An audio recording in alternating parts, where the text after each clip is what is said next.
And hello, everybody. Welcome to another wonderful episode of Canuckleheads. As I boomer the audio, I hit the wrong button. That's usually how it goes. We have some special guests with us today. We have Sephi Hakubi and we have Stan Dahlin.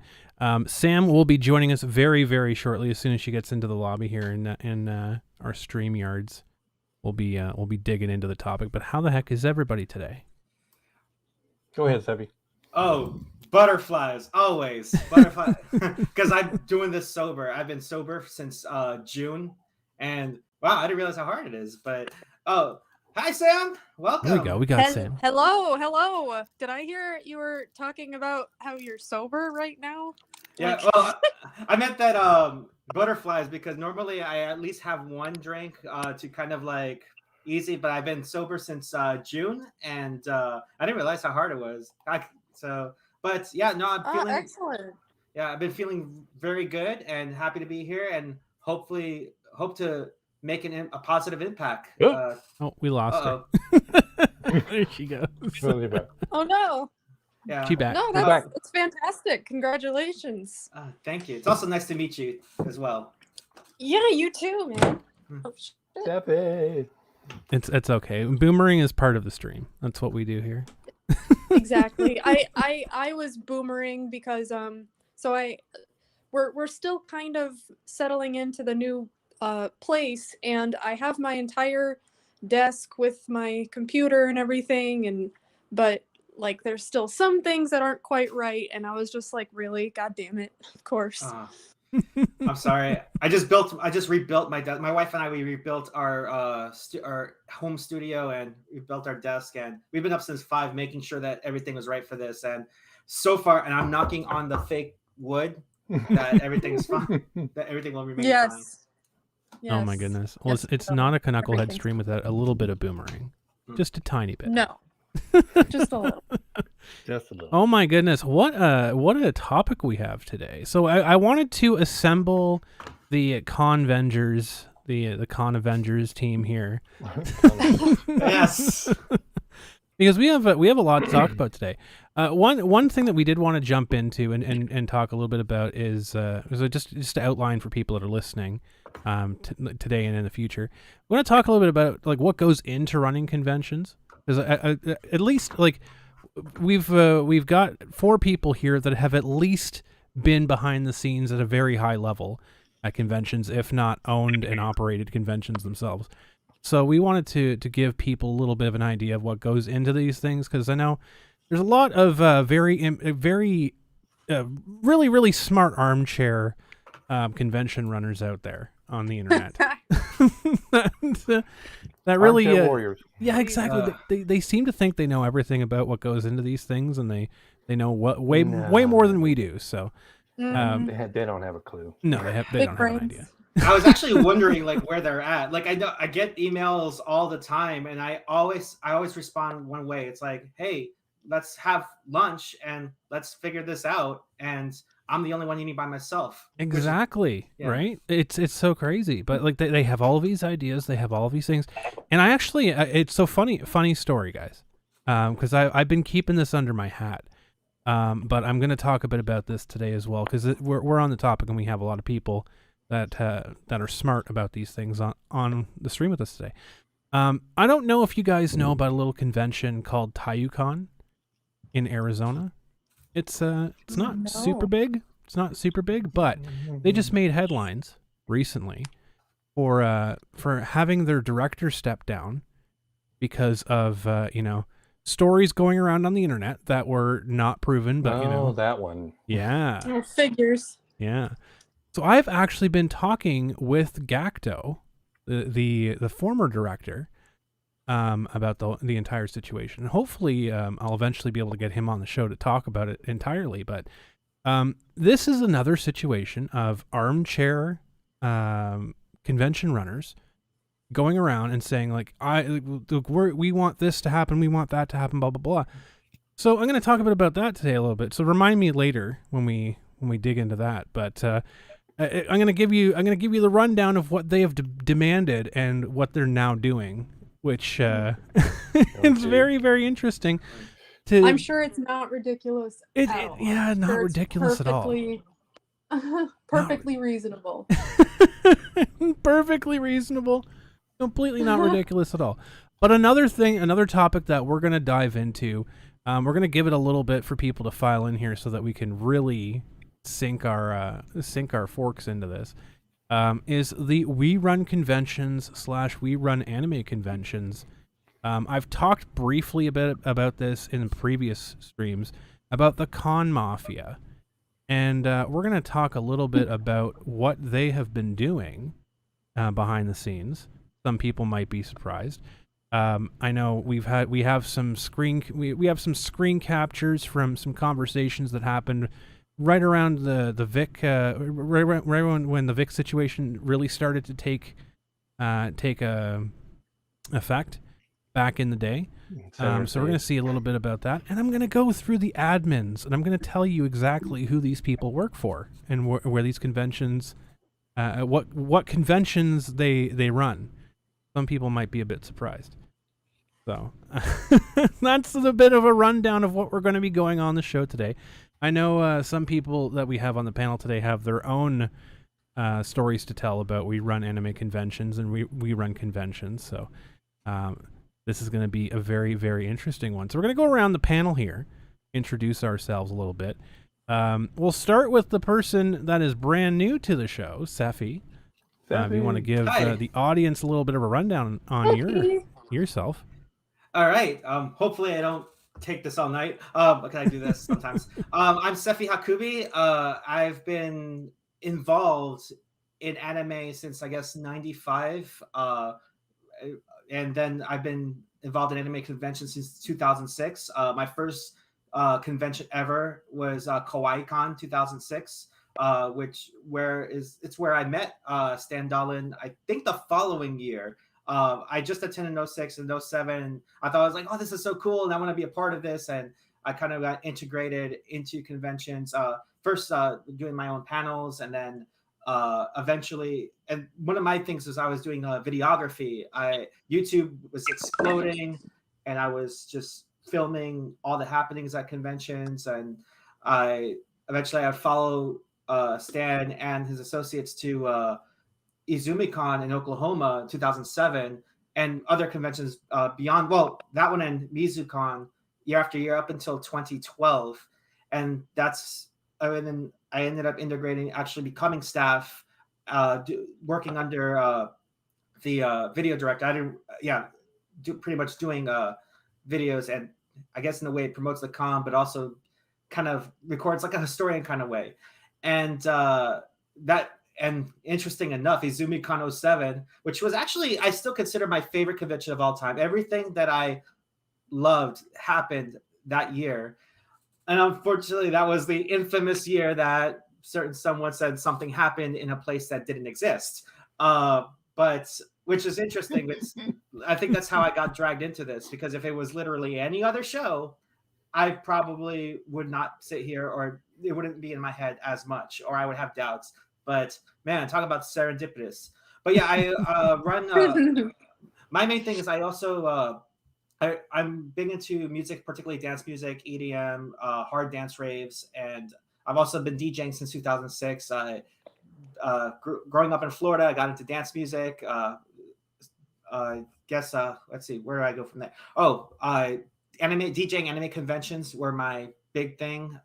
If I had a choice to DJ anywhere, whether it be EDC or Ultra or Anime, I could say Anime Expo, or a major con, it'd be a major convention.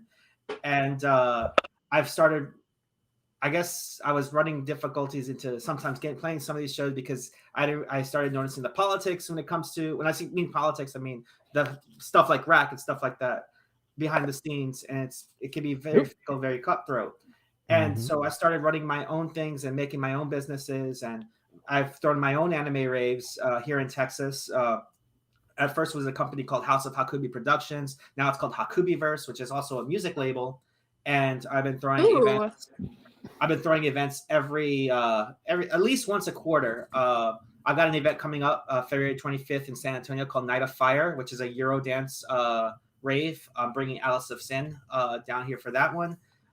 We've booked Fracas and Darwin, which are made probably the biggest act I've ever booked personally. They're and the first international hardcore headliners that San Antonio has ever gotten in their history. So, and that's the thing. I like to do things that I like to make history in a way, not just the fact for the sake of making history, but why I got into this altogether was, as a kid, I barely had, I love this stuff, but I barely had access to it. And I want to be able to create access. And not just that, also, if anybody wanted to be a part of it, that, that they can. And I guess why I'm sitting here is that I want to fight against gatekeepers. I know, and that's sorry, I'm getting a little emotional there, but it's serious. Like it's not, I never imagined that it's something that I could escape to would be contended this bad. And like my life would be a lot easier if it didn't happen, but I'm glad to say that, I'm here for the fight. And as I mentioned, I think on my little video that I put out on Twitter and Facebook that, hey, we're doing this, that, the fans have the power to do so. And, I'm just a guy on the internet, and, I believe I can influence. I believe the fans can influence as well. And I'm going to keep doing it. So absolutely. Okay, Kyle Cowden's asking you if you've ever worked at Acon. No, and I actually never been to Acon. I keep saying that I would go to Acon, but something always comes up. Regardless, I don't know with the state of Acon right now. I'll say this: I'll work with anybody as long as they're cool. I don't think there's issues with Acon. I've never had an issue with Acon. If I could play at Acon, sure. And that's to kind of fast forward later that, I'm not, I'll say it right now, I'm not the type that wouldn't go somewhere or wouldn't work at anyone because I had an issue with them. I work with scumbags a lot sometimes too. And not to say I want to work with, but if I am contracted to do a job, like I'm a professional first and foremost, I will do that job. Right. And I forgot to mention, I'm also prior Air Force. I was active duty Air Force for 10 years. And maybe I don't know if having to serve in the Air Force was the reason why I'm not like a by the book kind of person, but I believe that regardless, I try not to let emotion make my decisions as much. And as I mentioned, if I'm contracted to do something, I will do it to the best of my ability and be professional about it, regardless of how I feel about somebody or what their politics are, or what their like. My number one thing when it comes to work, or even like for example conventions, is are the fans having a good time? And if the fans are having a good time, then mission accomplished. I'll worry about everything else after the fact. Is this Sam working? Or is it the other Sam? Which we have two Sams now. Oh my god! Oh goodness. Bro! I'm gonna fucking die. But Kyle, I have one's got a picture and one doesn't. I have done I don't know quite why a bit of my Texas cons. stupid avatar. There we go. Maybe. I don't know. We'll see. God. Oh my goodness. Sorry, Paul. Yeah, but people are already asking how to contact you. So I'm gonna get your contact info. We'll put it in the description in the stream after we've done this stuff here, so people can actually reach out to you and contact you for stuff there, Sephi. Oh yeah, absolutely. And I'm here. I'm still in, as far as I know, I'm still in Texas for quite a while. I was talking before we started that I was trying to move to Japan to kind of like do work there and even bring all the awesome things here. But with COVID, two reasons. One, COVID, like I have to swim an entire ocean and jump, which it's kind of disrespectful to them, and two, and impossible for me, I guess. And two, I also do a lot of other work too that helps me sustain my income and do all the cool things. Because I also invest in this community. I feel like I'm getting paid a lot of money to stay here. It's like, and also I'm taken care of very well by all these other ventures. So it's one of those things like, if I'm being taken care of, I can't just out and dip. I'm not that selfish. So absolutely, I guess it kind of works out here. And maybe who knows? Maybe when everything's back to normal, with everything everything that I've been earning, I could just go to Japan on a whim and continue to invest and do great things, and hopefully encourage others to do great things as well. There you go. I mean, that's stuff I can support. I can get behind that stuff. That's fantastic. But we'll go to Stan. I know, Stan, you're well known for most of the community here, but for anyone that may be joining for the first time or maybe listening to this for the first time, why don't you just give everyone a refresher on what kind of stuff you've been working on? Well, I've been a conventioneer for the past 20 years. The longest convention I worked with was Anime Week in Atlanta, or AWA. And I was at one time the guest relations director and the events director. And then the latter part of my career with AWA, I was just the guest relations director. It's also funny that some of the people who say I was the owner at AWA don't know what they're talking about, because I was never the owner of AWA, but I was on the board. So when they say the board fired me, that's news to me, since I was on the board. You fired yourself, apparently. I fired myself. Yep. So yeah, I like how that worked out. But they could have. The rest of the people on the board could easily have done that, but they didn't. And the president who was at the time, didn't do it either. So that's people who don't know what they're talking about.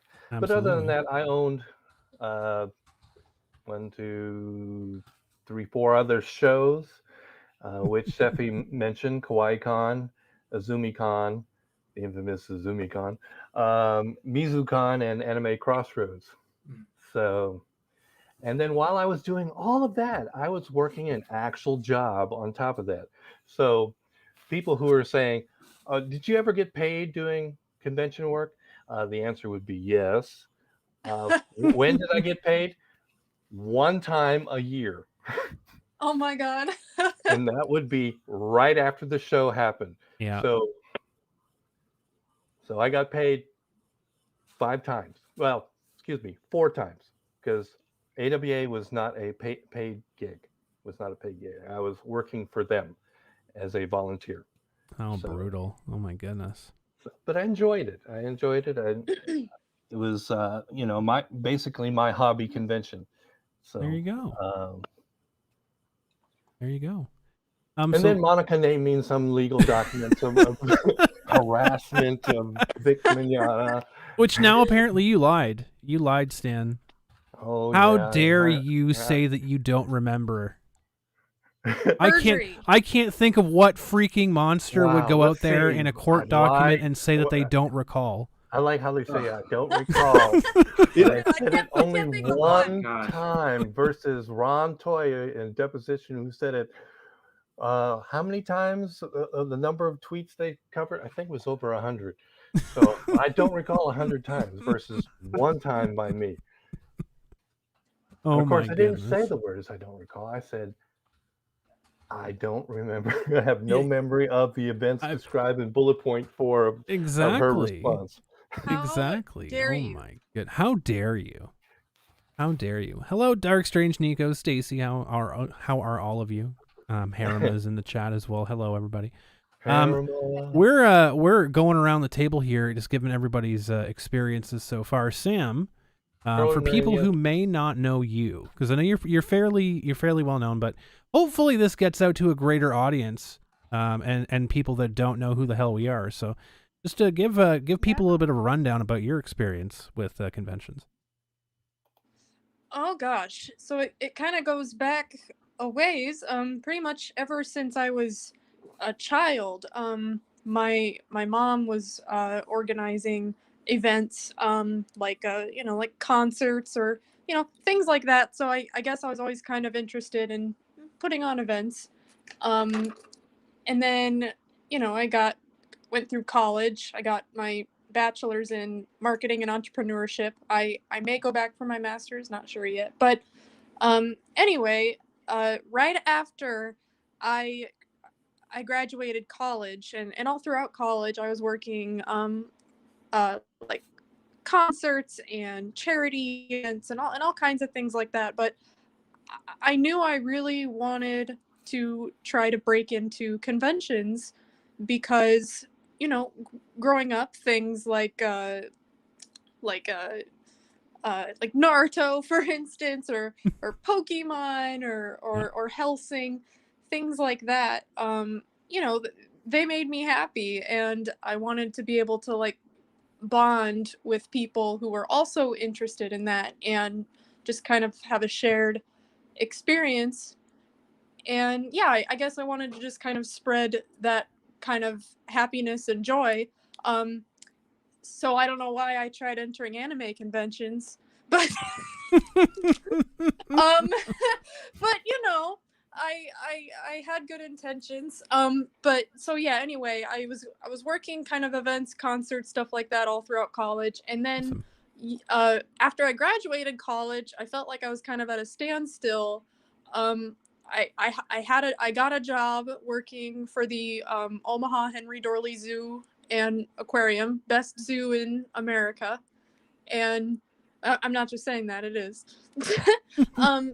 So yeah, I'd put on events there, but it started to feel too stuffy for me. Like, you know, we had events where, you know, they'd be board members of the zoo, and things like that. And we'd also have some fun things like weddings or college things. But I was like, man, I really want something a little more, you know, a little more chill, a little more, I want to be around more like-minded people. I didn't really fit in the standard professional mold, I guess. Like I was always getting in trouble for my tattoos showing, or, you know, whatever have you. And I was like, man, I just want to like do my own thing. I want to do something fun. And so I attended, this is actually the convention where I met Quentin. So in February 2019, I attended ConPyCon in Omaha. It was the first anime convention I think I had attended since the very first Anime NebraskaCon. Like, oh God, I don't know when that would have been. I must have been like 12 years old. So it'd been a while. So you know, I was kind of trying to get up to speed on how conventions were and what was going on, and I was interested in kind of entering it. And so I just kind of went there and I just kind of watched how everything was operating. And I ended up meeting up with a few friends, and we went to a room party. And the guy serving me a mixed drink, he for the room party, he ended up like kind of talking to me, and we were kind of like cracking jokes back and forth and kind of giving each other shit, and it was all good and fun. And then the next day, it was Sunday, so the last day of con, you know, everyone's tired and hungover and looks like trash. Oh yeah, that's normal. Yes. And so I'm there, and I end up seeing him again, and I'm like, oh hey, what's up, you know? Well, turns out he was the marketing director for the convention. And I was like, oh God, that's so cool. Like, can I please talk to you about this business? Because I really want to go in it. I'm an event coordinator for the zoo, and I've done events all my life, but I really want to enter this business. Like, I want to know everything you know. Like, you are my teacher, basically. And so for a while, I kind of was working as his assistant, and I would give him recommendations because he was more so like, so we were both marketing people, but he was more like the like the finance, the math, the operations management, and I was more, I'm more of a creative type. And so we worked really well together, because we both, you know, we complemented each other. And he didn't know anything about like anime, comic books, like movies, not even music, like nothing. And so I kind of was saying, okay, well, here, I have been an anime fan for, you know, most of my life, and this is what I think anime fans want, and this is who I think anime fans want to see. And so it worked out really well for a little while. Unfortunately, that kind of friendship partnership ended up, people come and go. It happens. Unfortunate, yeah. Yeah, but I was always really grateful that he, gave me that chance, and he kind of took me under his wing and kind of showed me the way and told me what in the business to avoid, what to watch for. He warned me about a lot of things and a lot of people, and don't invite this guest, they're a pain in the ass, or stay away from this person, like they're a pain in the ass. So it was really nice having someone there to kind of guide me through this industry, because without that, like I think I would have been basically thrown to the wolves, because it can be very clicky. Oh yes. And yeah, it's very clicky, and you kind of have to keep people at an arm's length. And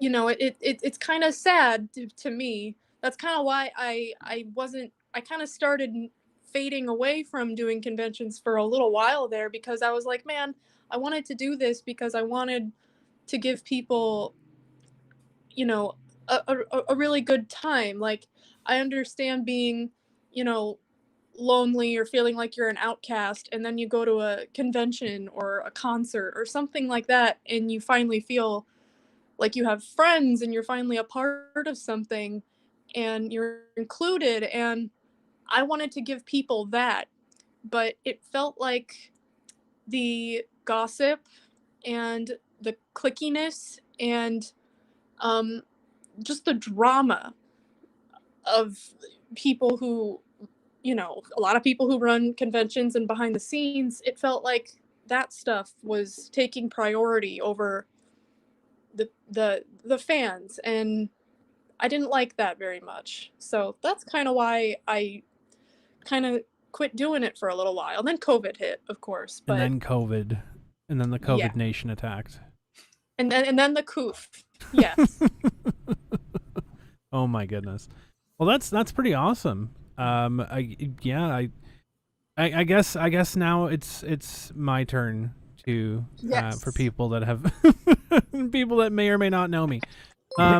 Yo, Intimidator, thank you so much for that super chat. I appreciate it.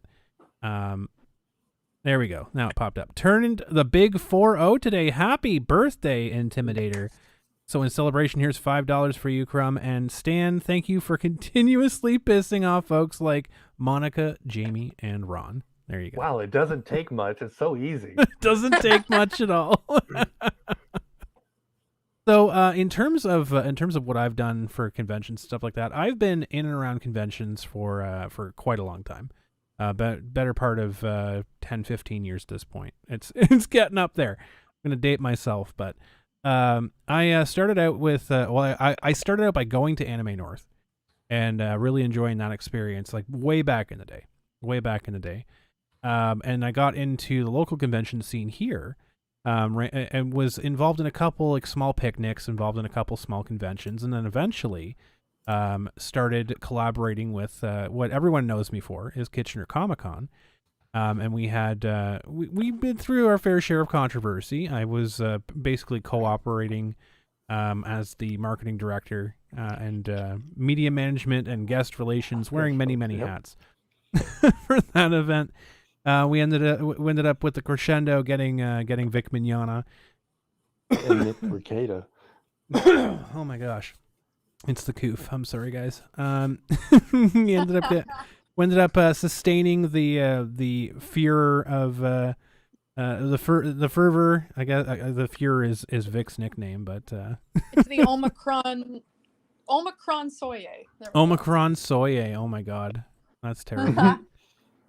But we ended up sustaining the storm. We got Vic in. We had an absolutely massive success for the event, and then the COVID nation attacked. unfortunately. Yes. So And then no more other conventions could have their show, and you ruled them all. exactly. That We year. we literally had the absolute best show of the year because we were like literally the only convention that was allowed to run. So I'm gonna keep that. On my utility belt for later. But I've been trying to and working on planning a convention whenever we're allowed to run conventions here again. Right now, so folks, Fanfare. So I'm putting together a convention called Fanfare, which I'm planning to have kind of a hybrid indoor-outdoor event. Hopefully in 2023, like Lord knows, because we're literally not allowed to run events here right now.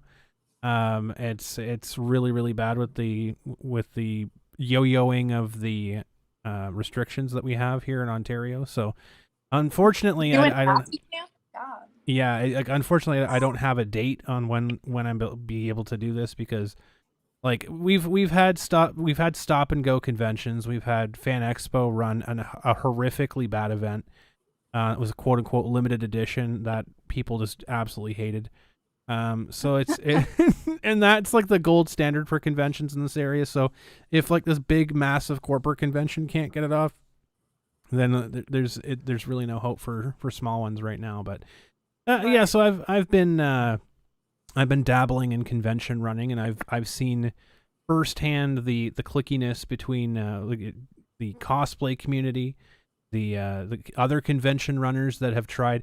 Like we had event runners because there's a guy that runs a dime store convention every weekend in every city in Ontario. He actually tried to trademark Kitchener Comic-Con and tried to and tried to have his lawyer send us a cease and desist to stop us from using the name Kitchener Comic-Con because he trademarked it. Apparently, it didn't work out well for him because the business had already been established well before that was ever a thing, and we ended up winning that trademark battle. But God. yeah, you can imagine how, like, with all that money spent to try to like assault someone's like brand, like it could have. Yeah, exactly. It's shocking. It's shocking what people will go through and what people will go to, and it's the lengths. Yep. It's insane. And I'm seeing some names of conventions in the chat, guys. You're gonna be surprised when I start dropping some names from We Run anime conventions and everything else like that. So you'll be interested to see this. I'm pretty sure. But I know that we talked a little bit about like the gatekeeping nature of events and stuff like this. Like, it's one thing I never really understood, right? Like, unless you're going up directly against somebody's weekend or like very, very close to somebody's weekend, I don't understand like why it's such like why is it that we have to go out and attack each other's conventions or attack each other's cons or people. It just doesn't make any sense to me. It's like, right, like we should be supporting each other and, helping each other out. Like, not, I don't know. I mean, of course there'll be competition. That's just business. yeah. But yeah, some of it can get pretty vicious. It's just so crazy. I might have a theory. This is more just based on things I've postulated. Just being around many different communities in the last 16 years, I've been going to conventions. Yeah. So I guess what's interesting is when I mentioned I went to my first convention in Hawaii, and I was living in Hawaii for 3 years. And I noticed that when I was there, I think that was like the only, granted, it was so long ago and conventions were kind of like, they weren't as big back then as they were now. They are now, but I had an amazing time just being there with the community. Everyone was so involved. Everyone was so great to each other. It might be because of the aloha over there, but also I've always felt welcome and whatever scene. I was practically brand new. I loved anime, sure, but I didn't really get into cosplaying or something as obscure like ball jointed dolls. Yeah. Oh my BJDs. No, they looked really cool. They look really cool and they're super popular. Yeah. I mean, they can look creepy, but they look really cool. And also, like, I'm talking about obscure stuff or even tokusatsu, like Japanese live action shows. Like, and I'm not talking about like Power Rangers. I'm talking about like Kamen Rider V3 Kamen Rider Black and all that. Yeah. Kaida and like just obscure things that I just really got into, and they let me, Yeah, there were big enjoy it. groups in Hawaii that were into that kind of stuff, and so when I brought KawaiiCon to my hometown, everybody was just thrilled. Was happy to have an event in their own backyard, and Mhm. not Yeah. have to go to California to share their passion. Oh Exactly. Can yeah, do it at home in their own backyard.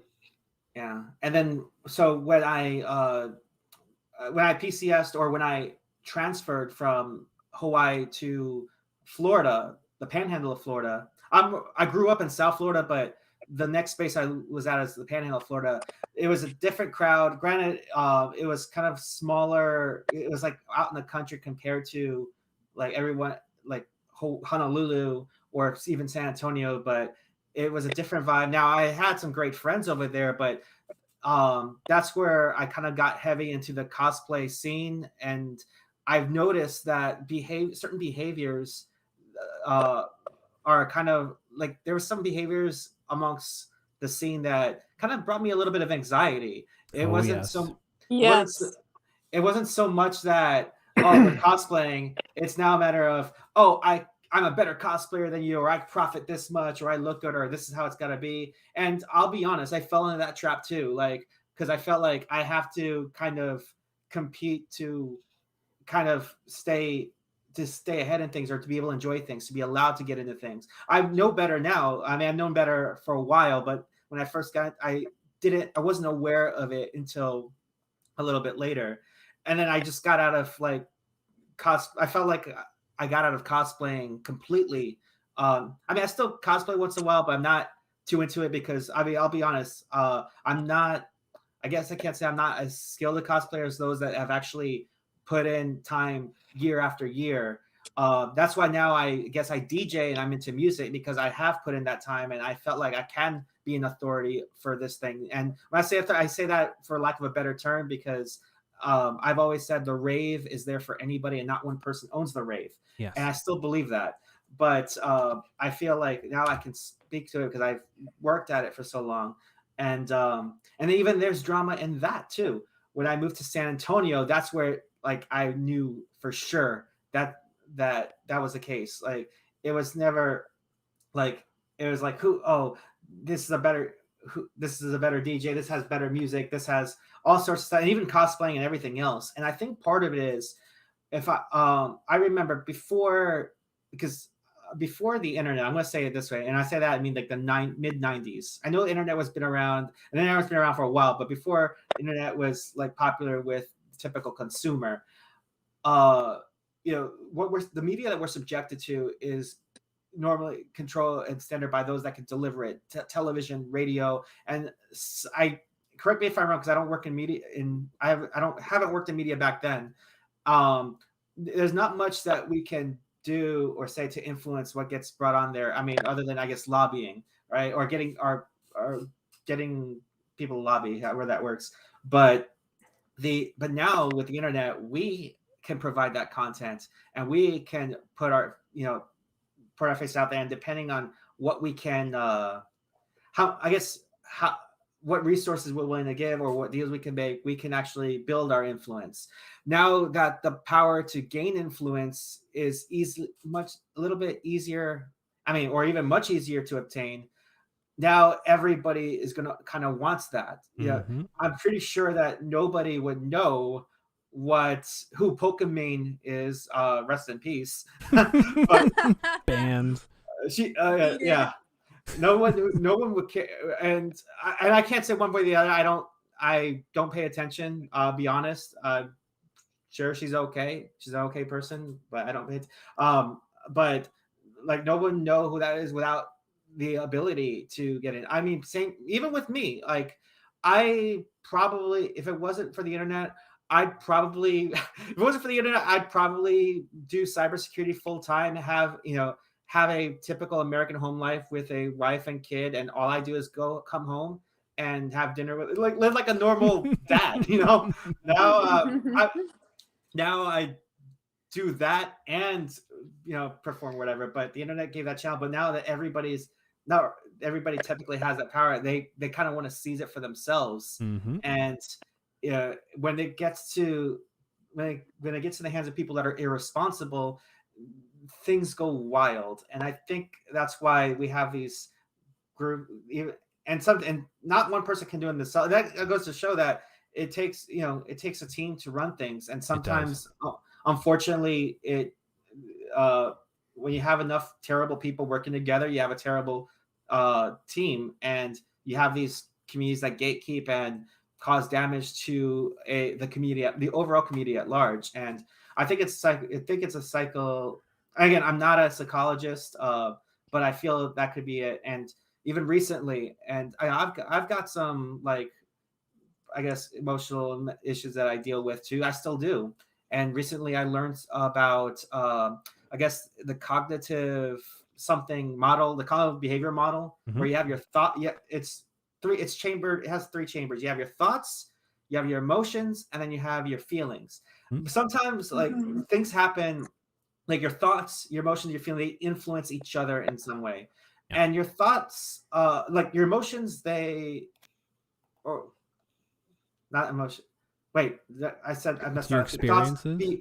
Thoughts, behaviors. Yes. Did I say emotions? Okay, behaviors. Thoughts, and feelings. The feelings we typically can't really control. Like, we feel how we feel.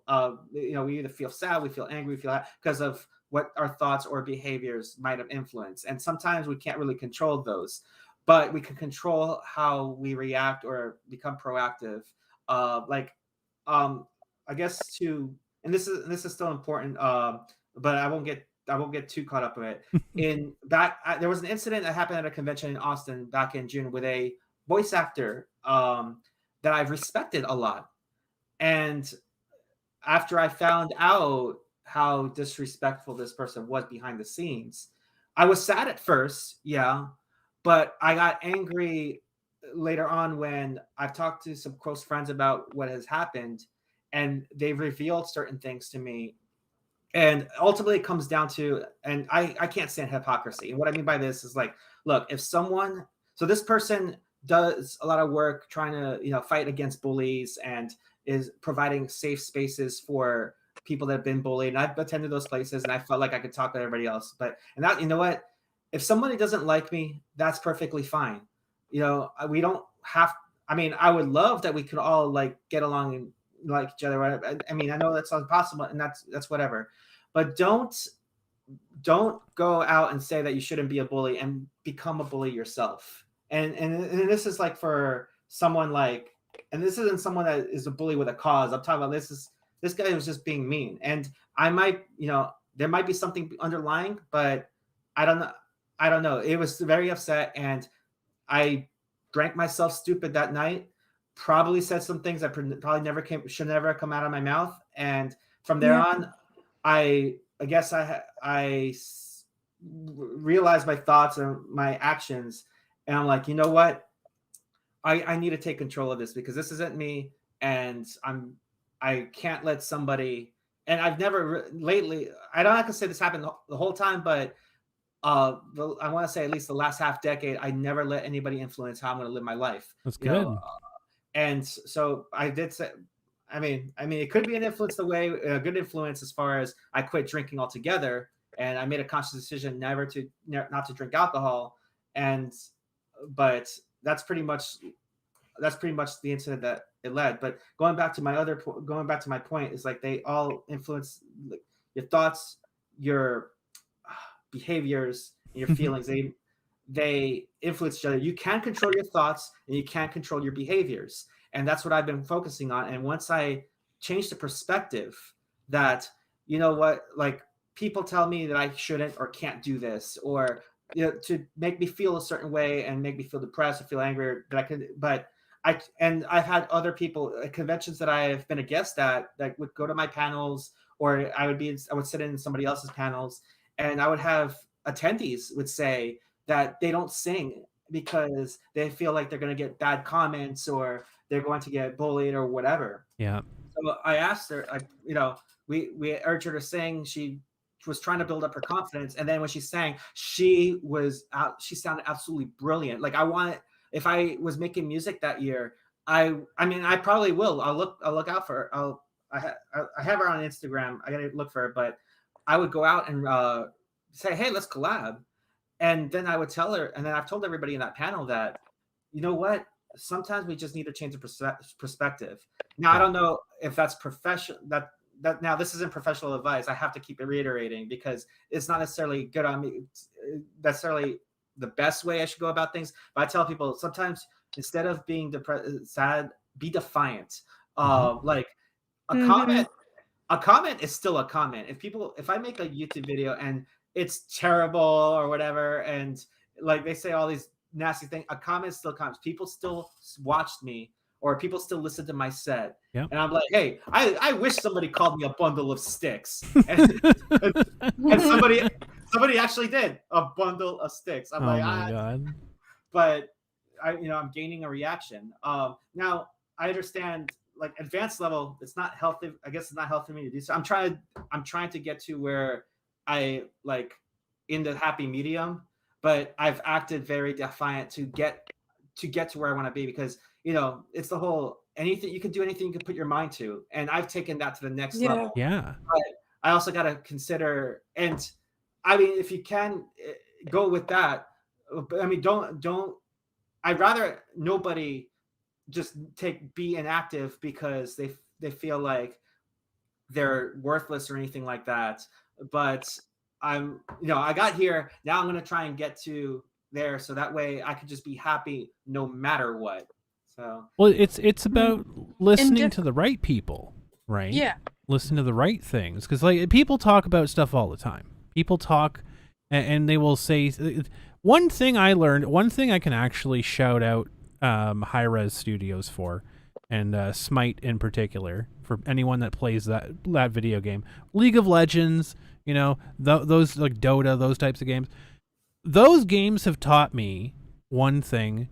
Is don't listen to every single person that opens their mouth, because because like there are people out there that know what they're talking about, and there are people out there that don't know what they're talking about. So like when one thing that a big thing that I learned during when we had Vic on our show and we announced him, is that there's a lot of people out there that don't know what they're talking about. There's a lot of people out there that will say things and demand things and do things that are not in your best interest.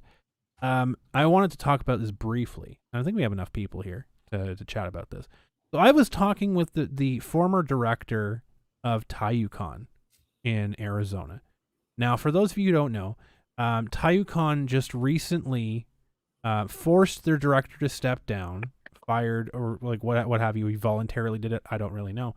But basically, there is rumors going around on the internet by like tens of people that were upset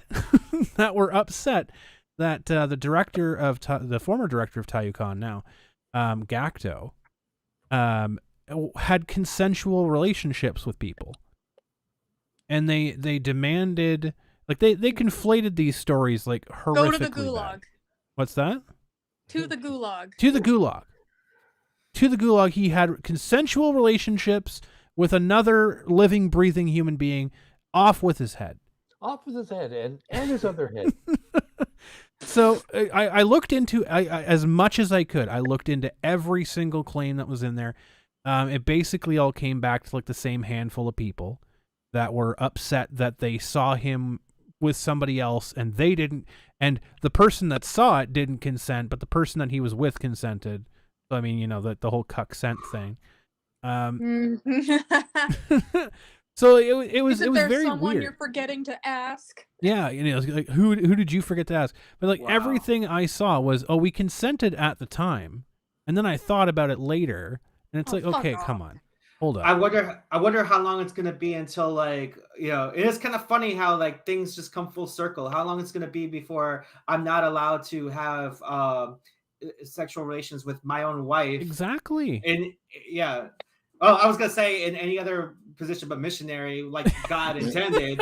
But no, because then you're dominating her, and you are taking away her right. Oh, yeah, or for every purpose, there has to be a kid or something. I don't know, like which I've got enough. We have enough kids, so I have one daughter about to graduate high school and 2 cats. So It's just mind blowing. So like I looked into all these claims, all of these claims. Here's the thing: they're attacking a person of color, right? Like Gacto is Asian, and he's not a young spring chicken anymore, but he looks like, you know, your typical the Korean boy band. Like he looks super young. Like he looks like he's like 20 in his pictures, but he's apparently like 40. He's in his 40s. So The shonen. it's like, you know, shocking. K-pop is popular with young kids right now, and like they want to go out and date someone or have a relationship with someone who looks like super young and looks like a K-pop star. I mean, great, cool. He looks like a K-pop star. So they're upset because he's having relationships. They're using the catchphrases, right? Like they're using like Typical the buzzwords. yeah, they're calling him like a P-file and all this other stuff because he's dating people that are in their 20s. Doesn't make you people. That's not what it means. Like, they keep using that word, but that's not what that Crazy means. how words are getting watered down by a bunch of just self-righteous. Like I have no idea like how this stuff happens. It's Sex pest. it's really disappointing, like the lengths people will go to. Oh, absolutely. And they're destroying their own cause at the end of the day. Yeah. Yeah. No, I completely agree, 100%. And so it wasn't enough that he stepped down from the convention, because in their really, so Tayukan, bad, really stupid of you to do this, by the way. They made an announcement to appease the mob, right? So they thought that this would just stop everything. So they made an announcement saying that he stepped down and blah blah blah, and that they're making the steps to blah blah blah be blah. And so that wasn't enough, obviously, from the mob. No. It's never enough. That was the first step. That was the first step. So that was the step. It's like, oh, we can draw blood. Okay, so let's keep going. See how far we can go with this. So then they start attacking other. So they just start attacking the people that they appointed as replacements. And it's like, again, so there was one person that they were, I think they appointed or something like that. That was he was a black man, and now there's accusations about him coming out. And it's like, oh well, it's because he had relationships with these women, and they were like small, fragile little white women that were afraid of a giant black man. I'm not even kidding. This is what they're saying. Like Kink shaming. they're literally attacking like people of color while they're draping themselves in like the BLM flag and all this other bullshit, because it doesn't fit their narrative. It's like, you know, he's a big intimidating black man, so of course women can't say no to him. Like, what are you talking about? Like, these people are insane. Like, they're absolutely insane. And like, I was talking with Gacto, and he's flabbergasted. He doesn't understand why they're doing this. I'm like, dude, it's not about what they're talking about. This is about power. They want control over your event. They want control over your lives. They just like, they want to take everything and give nothing in return. I was gonna say this is new age slavery, and I'm not trying to be cute. This boils my blood quite a bit. It's absolutely insane. Like, the more that I look into this situation, and I'm really hoping I can get Gacto on the show in the future to talk about this from his perspective and his side of things and what he's been going through, because this is absolute insanity coming from these people. And they don't even live in Arizona.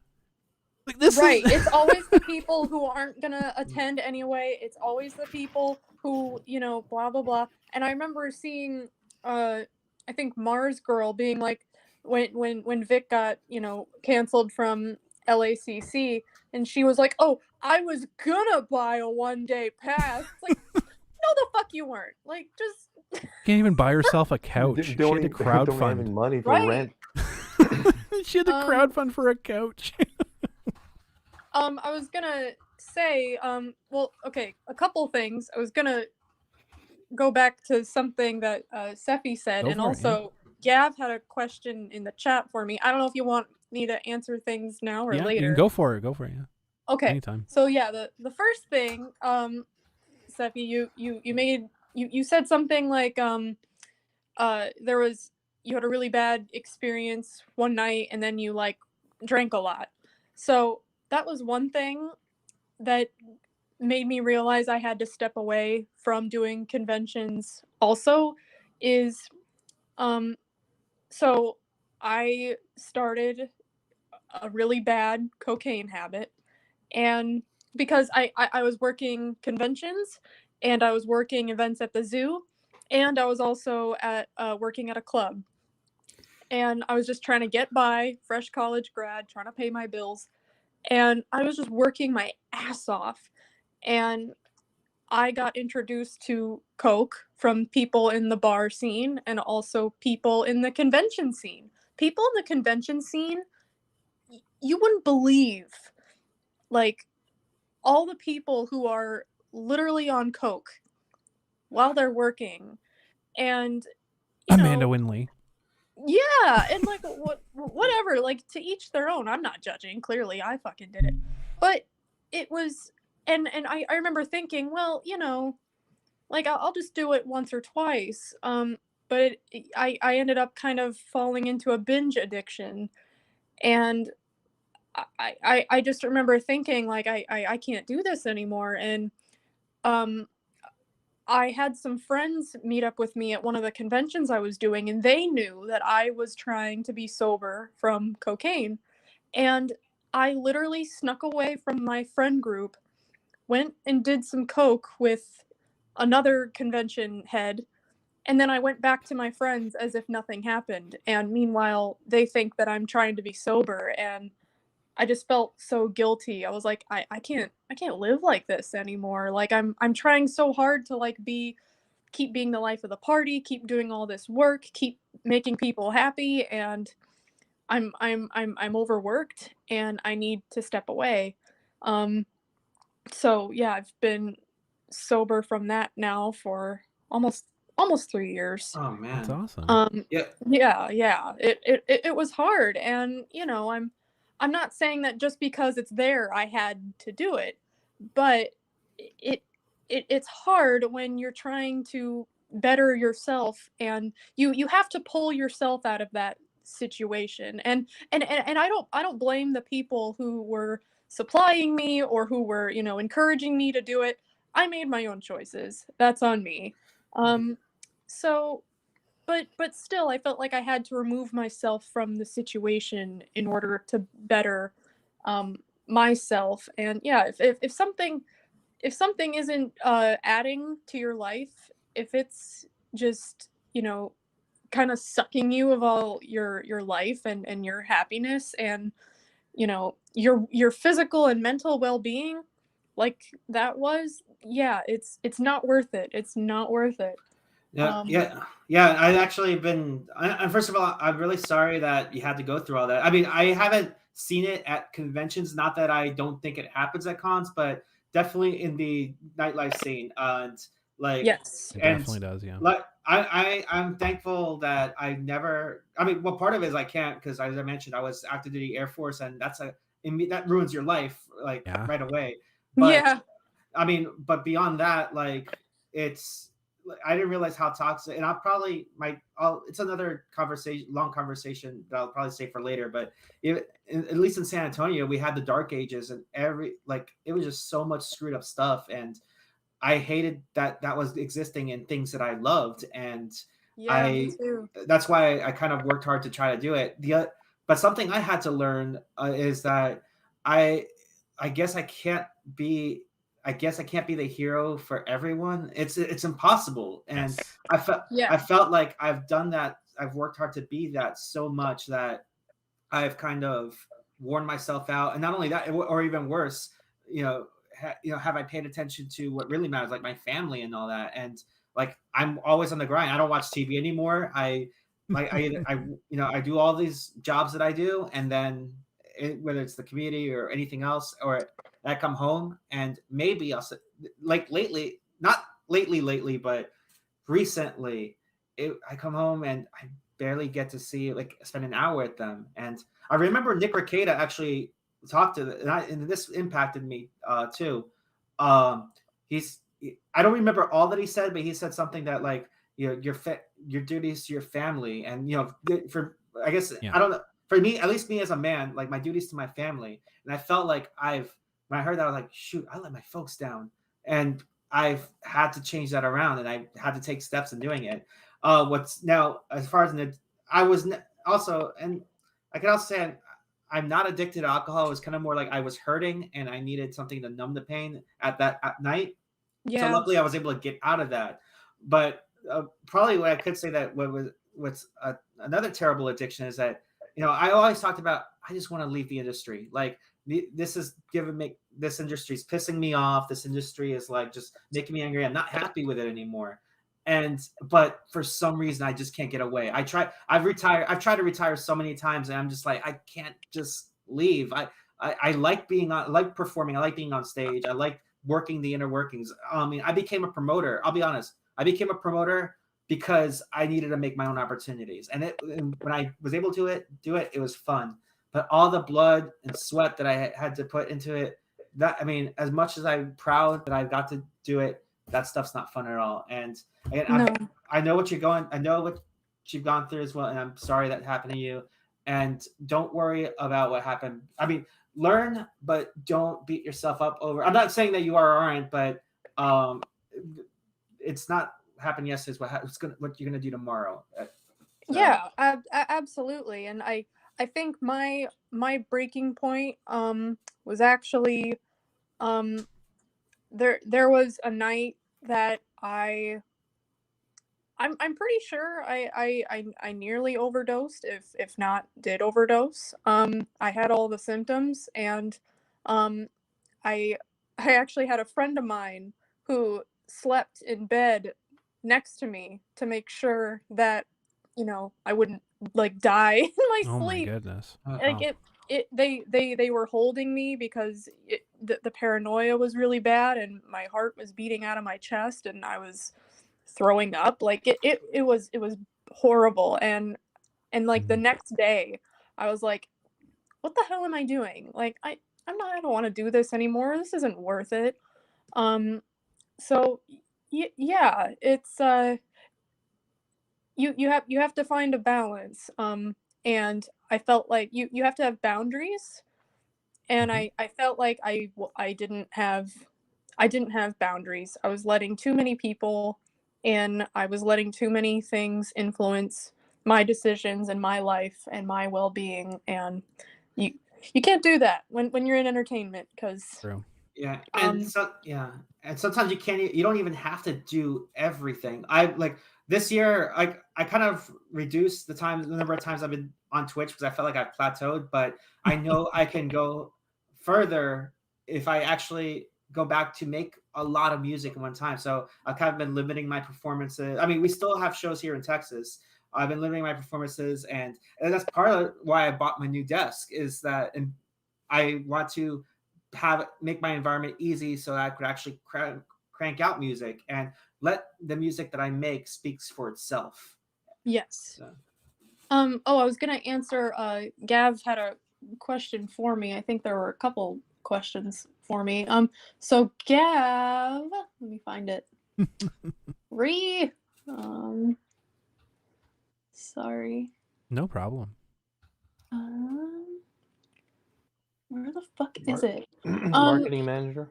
Yeah. So yeah, Yes. it was a general question about like how you can be a marketing manager.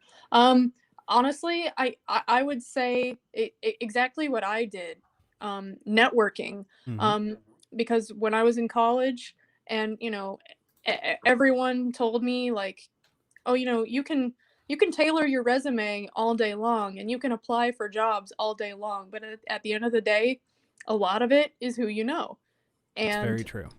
that doesn't have to be a bad thing, you know, because, you know, I was always nervous to kind of put myself out there, but once you do, you kind of it's kind of like fake it till you make it. Like you get a little bit of confidence just by doing, and you'll be shot down a few times. I know I sure was, but but that's okay. It doesn't mean you've failed. It just means that's a lesson, and you can take it with you from then on, and you can change your approach. So yeah, networking. I like LinkedIn. Gives you good opportunity to talk to people directly and kind of tailor to what you're looking for. But I guess I can throw this out there. I'd say I'm a pretty good resume writer and resume editor. Also cover letters. So if anyone at all needs anything like that, please reach out to me on Twitter or Instagram or whatever. And yeah, I'd be happy to help you with that and maybe go into more detail about it. But yeah, that's the gist. And then I was gonna say, Crumb, about your story. Yeah, I had something similar like that with one circuit of conventions I was doing, where there was, kind of gossip going around about somebody working for the convention who maybe was not a good guy. And I remember kind of asking around, and I asked my friend who I was helping, I said, can you tell me what the actual story is? Like, I'm trying to find the truth. All I'm finding is social media gossip, and I just want to know what happened. And literally, the accusations about this person didn't come out until they all came. It was kind of the same thing. They all came from one person, and they didn't come until after they actually fired her from their convention board. Exactly. And how crazy is that? And like there was even a police report, and I looked at the police report, and there was literally nothing. Yeah. And people always want to say, but there's a police report. Okay, well, anyone can make a police report about anything. That doesn't prove anything. There were no witnesses, nothing like that. But I think the major thing that really struck me as, okay, this is bullshit, was a friend of mine was very, very vocally loud everywhere about, don't support this convention, boycott it, blah, blah, blah. Well, then I was at the convention, and she ended up ghosting the con, which is when you show up without a badge and you just sneak in, basically. Oh my gosh. She snuck into the con, and then she slept with the guy. And I'm like, okay. And like she was like flirting with him, like rubbing her ass on him and stuff like that, like in plain view of everyone else. And then they slept together, and I'm just like, okay, if you sincerely thought this person was dangerous and a bad guy, why would you A, show up, and B, like, sleep with the man? I don't get it. And it's things like that why I have such a hard time trusting, like, when people say, like, oh, be wary of this person because of this, and this. It's like, I'm gonna need a little more evidence, and they don't like hearing that. People have to start asking for it. Honestly, more people have to start asking for hard evidence, because like when I was looking over the TayuCon situation, I saw so many parallels to what happened with Kitchener Comic-Con. There was people calling for the director to be fired. Then they were like, well, why do we have to pay to go to the convention? Because the director's still making money off of it. And like, oh, this person that they put in here, this is just an LLC company that this person owns, and the money's still going to them, and blah, blah, blah, blah. It's like, they're actually insane. And they demand that they put their own people in these things. They demand that they put their like themselves in there, and they want to take basically what it comes down to is they want to take over an existing property. We've seen it in DC, like we've seen it in Marvel, we've seen it all over, like Star Wars. They want to implant their own people in it and then infect it and take over and just like use the existing property as like a shell to push their agendas. Like it's so insane. It's like, look, just go to a fucking event and have fun. If you want to make your own event, make your own fucking event. Right. That's competition. That's capitalism, baby. You can lose money. Oh, you know what? Be in Something debt. something I've always like wondered. It's like, why I. Okay, maybe I don't wonder it anymore. Maybe it's just that's just the whole lunacy of everything. But like some of these cons that are getting the pressure, like they have nothing to be afraid of. No, they don't. Perfect example. Right around the time that I had that incident, actually the same day I had that incident, or the same night I had that incident. Rewind a little bit back early that day before I went to Austin. I went to San Antonio. This is called Anime Tokyo. It's a shop in San Antonio where Vic had a signing. Pretty much an explosive Vic signing.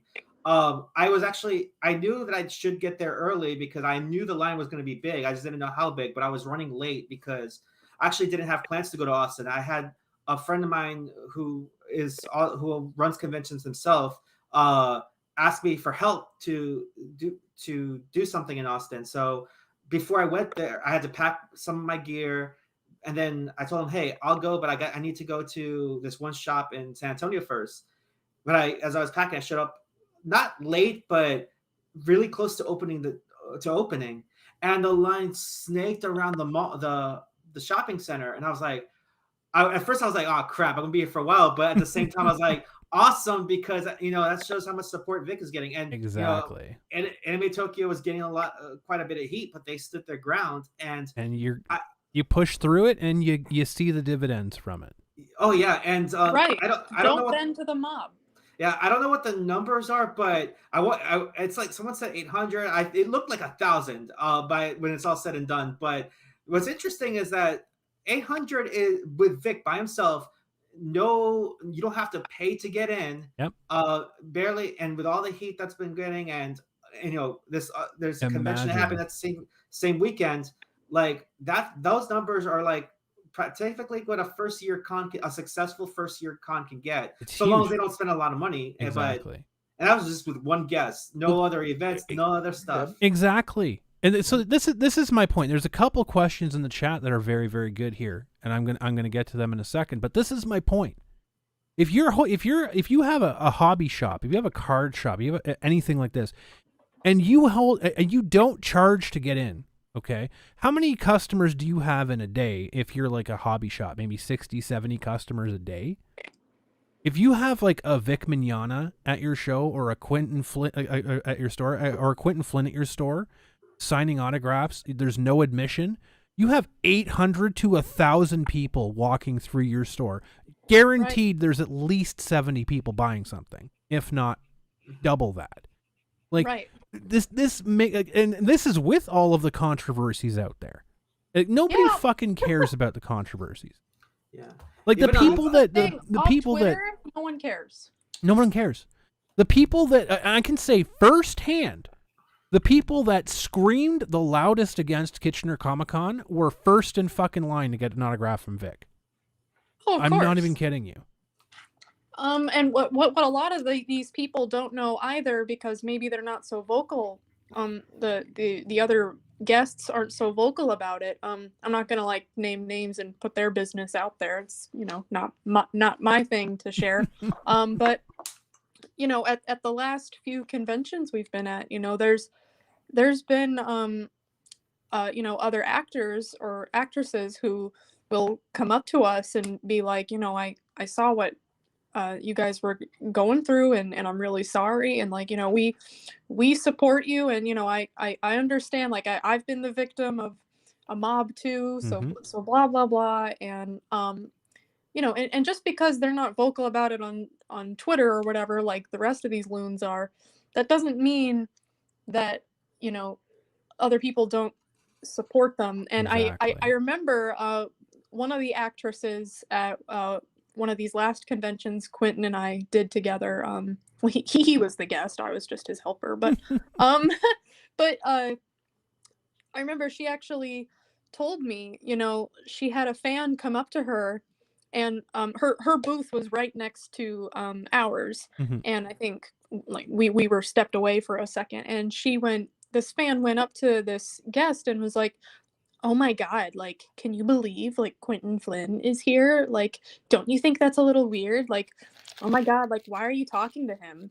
And this guest straight up told this fan, like, look, like, it's not your business. I care about Quentin. I care about Sam. Mm-hmm.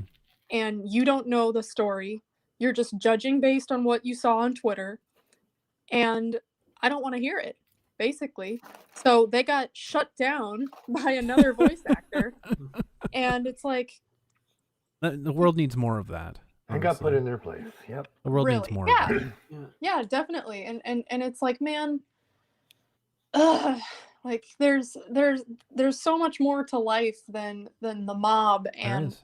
people Yeah. being pissy on Twitter but it sucks that so many companies keep bending the fucking knee, and I really want to support and amplify those that don't. And Absolutely. I think with us being here, hopefully it brings awareness that, yeah, like ultimately, like the mob, they really don't have power to begin with. I'll They shouldn't caveat have this. power.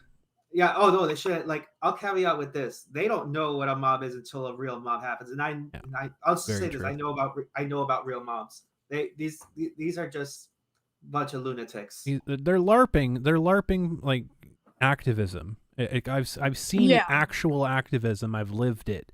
Like I lived through the fight for gay marriage. Like I saw how Yes. disgusting people can be, and stuff like that.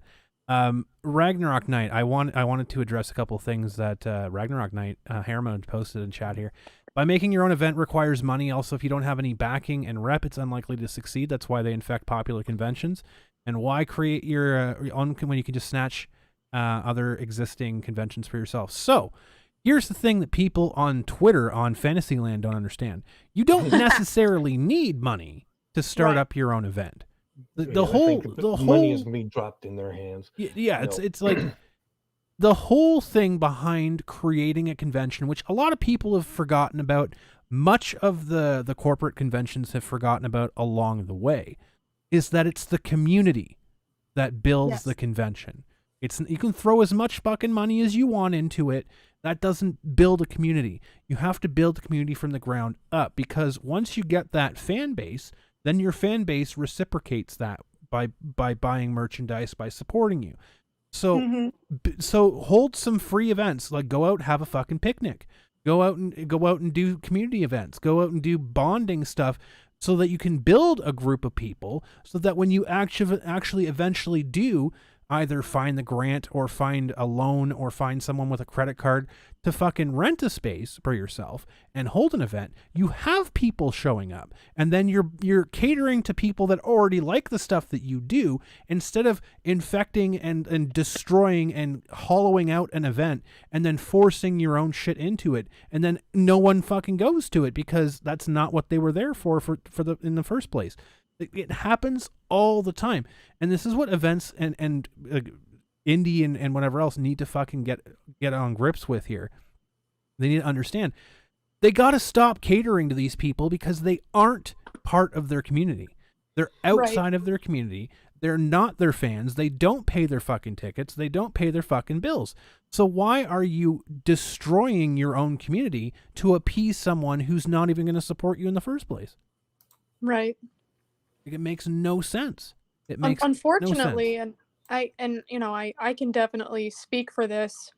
When you're getting bombarded by the mob in that way, there isn't exactly a guidebook. No. Okay, there's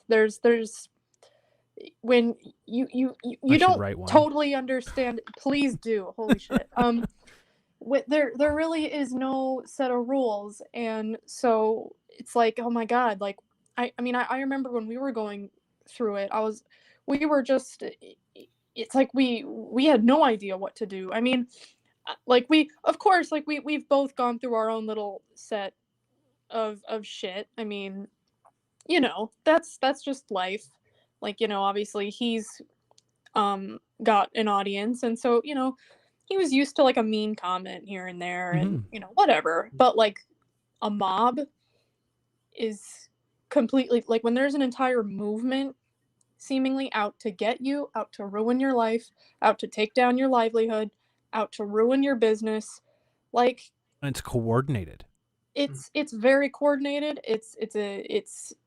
And it's sick. I don't know how else to put it. Like, these people are disturbed. Because I've had really big problems with people. I had a friend in the events industry who they wronged me pretty fucking badly. They stole a bunch of money from me. I'm still dealing with that to this day. Gosh.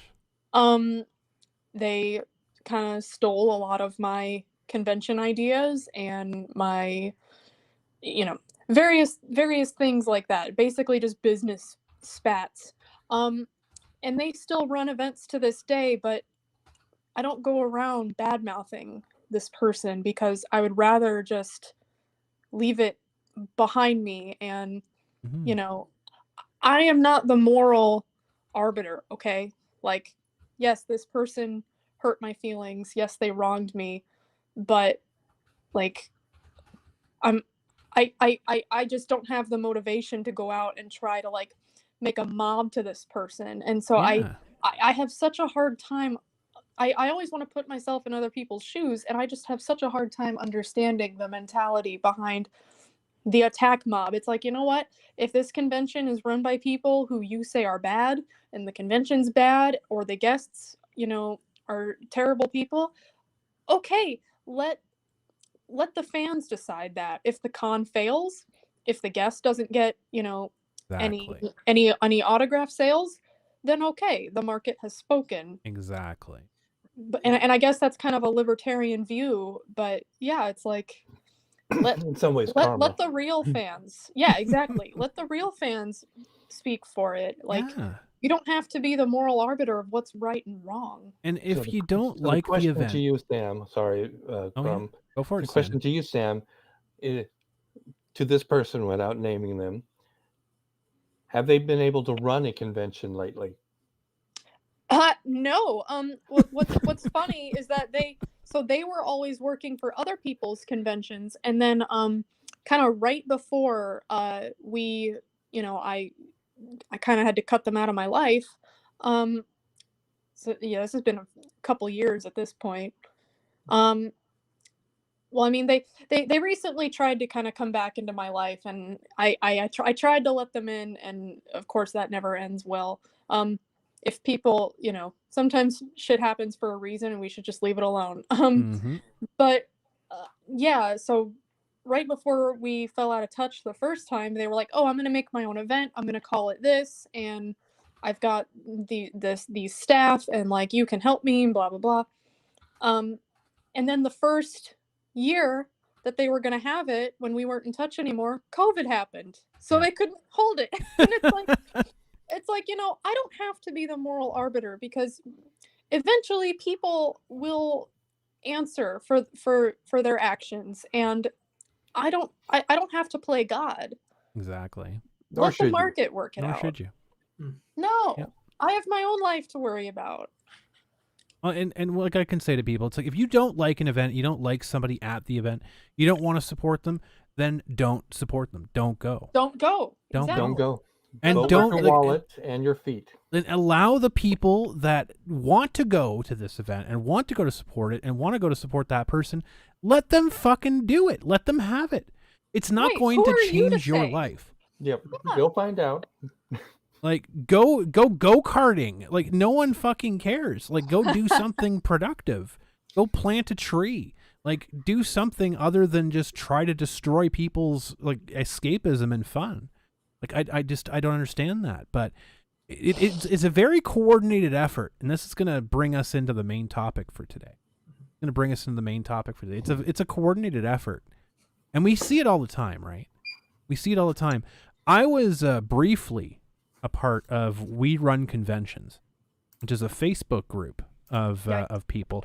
I literally had no idea who the hell was in it, because I barely ever went on there until well into the Vic Mignogna versus Funimation lawsuit, and then I recognized names that were in that group.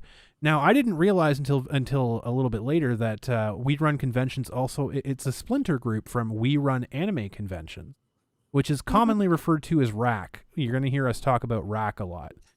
That's We Run Anime Conventions. So there's a group of people.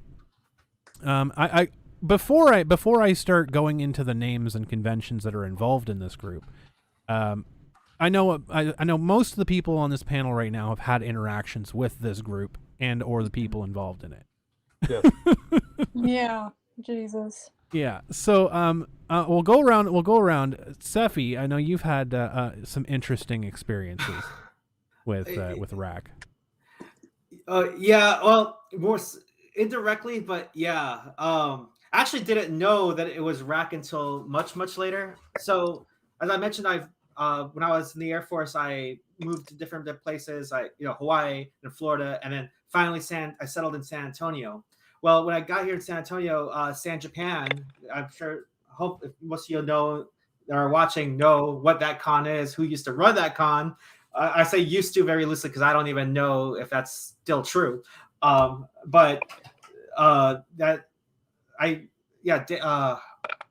con chair for that one was Dave Henkin, and when I first kind of got there, like, you know how I mentioned that there was a bit of anxiety, like being in a new environment, a new community, because like it wasn't as like it didn't feel as welcoming. That's kind of what I felt when I got there. But also it could be because I was like the new guy in town. Now I can't say that I've had issues with him like the whole time, and if anything, he approached me to DJ in 2012, and I absolutely did phenomenal. Now I guess to everybody else, to me, it was like, this was like 10 years ago. I definitely could play better now, but back then it was phenomenal, and people were still talking about my set from what I played 10 years ago. I've been trying to get back into it, trying to integrate, hopefully be part of their team and all this stuff, get involved. And actually, I did a little bit of promotion for them, like, because I loved what San Japan was back then. Even though there was that little bit of anxiety about, like, I guess team synergy or being able to work together with people and stuff. I will say, to the convention's credit, and I'm going to separate the convention from the con chair and maybe some of the staff, that the convention's like mission is very community heavy, and as far as like blood drives and doing small events, and I think that's why they're successful. Now, as conventions start getting bigger, and San Japan was at the time was probably the biggest con I've gone to. I think KawaiiCon 2011, I think, was my last KawaiiCon that I've gone to, and it was like I think, I don't know if you know off the top of your head, Stan, but it was like 5,000 or 6,000. I want to say it's like in the mid under 10s.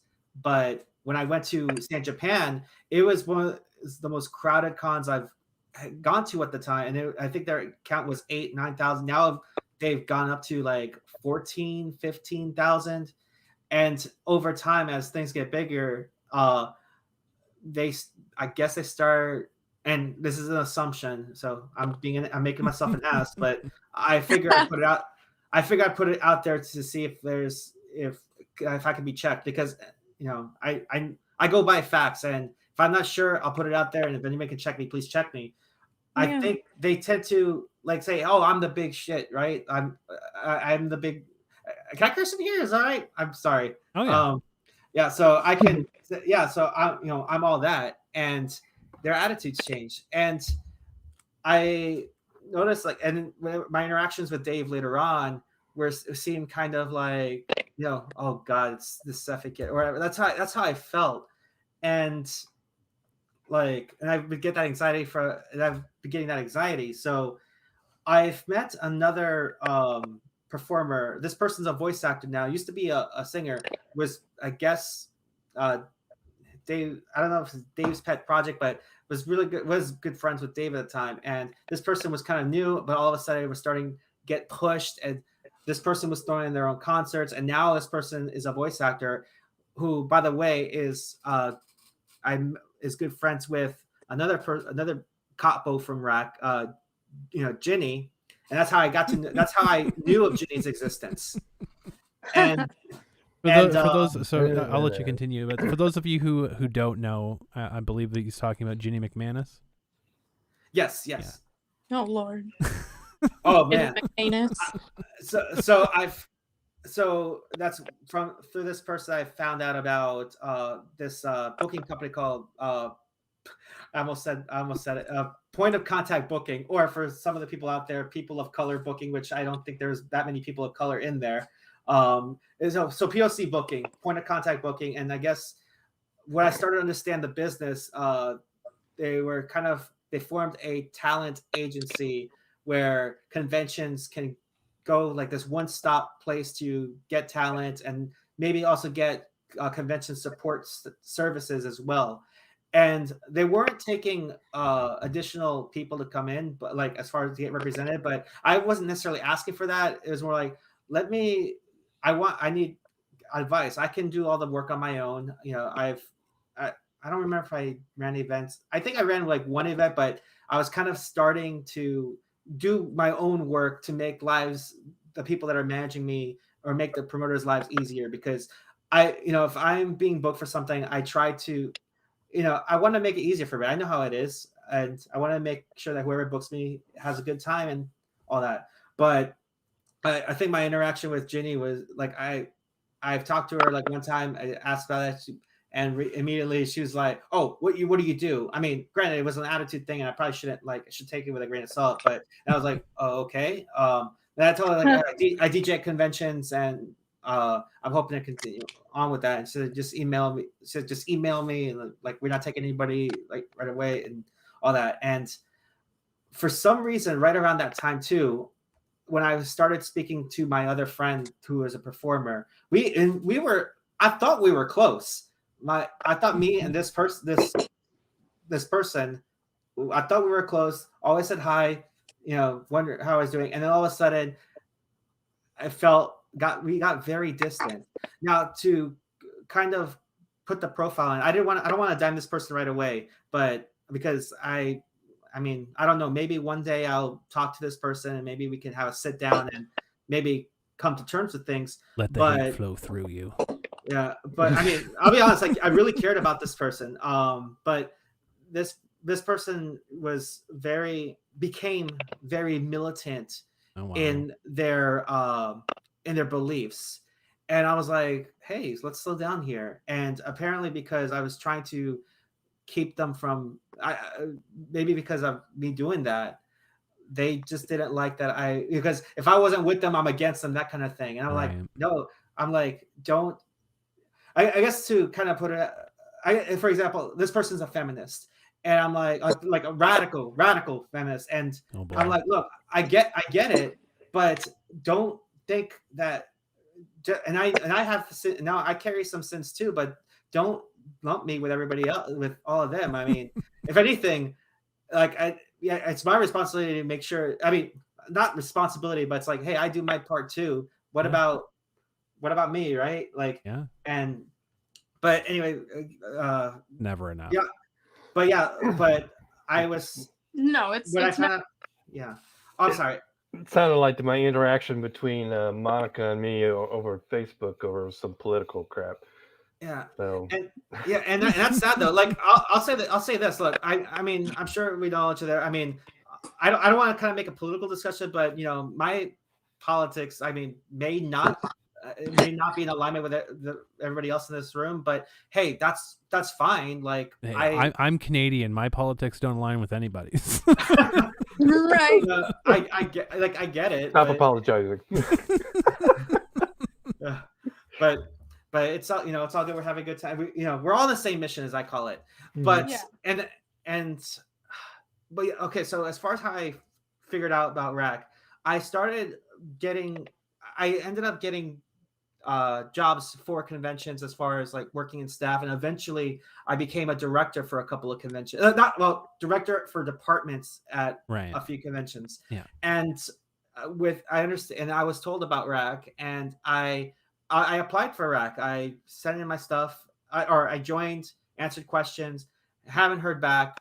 I've talked to Dave about it because apparently Dave is like the underboss, if not the boss. I'm using, and I might get that wrong too. Like, but he's definitely up. It's him and Ginny because their names are on it, and like I was like, oh, so is that something that I need to be in, or I could be a part of it? And he pretty much said, no, that's not. No, that's just for an us thing. And I would talk to other directors from San Japan, just saying hi, and I started getting this weird like I feel like that anxiety that I feel like I'm annoying them. You know how like sometimes you feel like you want to talk to them, but you don't because you feel like you're annoying them. I started getting that. Yeah. And then I also noticed that like I would contact conventions because I tried to solicit my own bookings and stuff. And certain conventions that I talk to like either ghost me or just tell me some BS excuse about why they don't book me, or I would hear from the grapevine that they would say certain derogatory things about me. And then there's other conventions that are usually the more indie conventions are the ones that just pop up. Mm-hmm. I talk to them and they are the most like welcoming. Even if they can't book me for something, they say, hey, sorry. And I get it. Sometimes like they don't have the resources to do it, or they have a full schedule. And I completely understand that. But you're a bit more professional towards you. Exactly. Yeah. And they have such a big that's one thing I've noticed with some of these like people. Like I'll let you finish, sorry, but I just had to get this out. They all have such big egos. Yes. And it's like, why? You are not running like a fucking like I don't know, like you're not running these grand like residencies in Vegas, okay? Yeah. You're running an anime convention. It's not a San Diego Comic-Con we're talking. Oh, yeah. No. Oh yeah, and I've worked with promoters in Vegas too, and not all of them, not because I understand, but there's a couple of people that okay, I'm gonna caveat. I don't work. Vegas is pretty. There's a lot of things going on in Vegas, but I have friends, a couple of friends in Vegas, and they're much more professional than the the usual suspects that we have dealt with. Like, if they have nothing to prove. Their work speaks for themselves, and I think that's the big problem with a lot of these rack people is they have these overinflated egos, and I can't tell if they're just trying to kind of overcompensate, or they have this weird sense of superiority, and it's I don't like it either. Well, we're gonna name some names, and we're gonna name some conventions here in a little bit. So I'm doing this for the benefit of people, buyer beware. So like stick around for this, because I'm gonna name some names. I'm gonna name all of the admins that are on the page, and I'll tell you what conventions they're from. I'm sorry, I do want to wrap it up just a little bit because I have to put it up there. So so after I found out their existence, and it's like, oh, I'm not in their club, even though I am, I'm practically a full bird colonel for a squadron, actually full bird colonel for a wing, I guess. And so I was like, okay, whatever. But and then there was, I won't touch into this incident too much because that's a big story, but pretty much something happened at San Japan one year. Pretty much my equipment got taken without my permission from another staffer. And I got mad about it. Understandably. And then I thought we resolved it. I'm like, you know what? I'm over it. It's all good. Let's finish the weekend. And then months later, I've been getting some resistance with certain things, with certain events, or I've been left out of certain things. Not from RAC, but from this other group that were staffing at San Japan. And I went to Florida I went to vacation in Florida, and right around the same time there was an anime rave in Orlando. I went there and I met a couple of DJs there, and I mentioned, hey, I'm Sephi. I work for this online radio station, and they were familiar with it, but they also know that the people I worked at the radio station too. So it's like a cool, serendipitous small world. And they're like, oh, this person said this about you, and then I'm like, what? And I mean, some of that stuff comes across me a lot of times. A lot of it's BS, but because of the circumstances, I'm like, wait, I knew something was up. So I checked out. While I was in Florida, I confronted this person, and this person just let out all this stuff about how much of a horrible person I am and all that. And as much as I could get angry, like, because I used to, I mean, even at the time I had violent energies, like I nipped things in the bud. I was like, okay, let me hear this guy out. Maybe I did do something. And this guy just didn't want to hear it.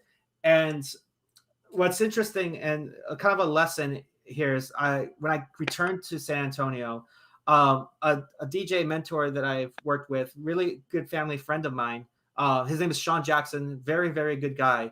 And he told me one thing that really stuck with me is, don't worry about what's happening now. Worry what's happening 10 years from now, because you're going to be, he told me, focus on yourself. I know you're going to focus on yourself and build yourself, because 10 years later, you're going to do great things, while everybody else, they're going to waste their 10 years worrying about you, and they've gone nowhere.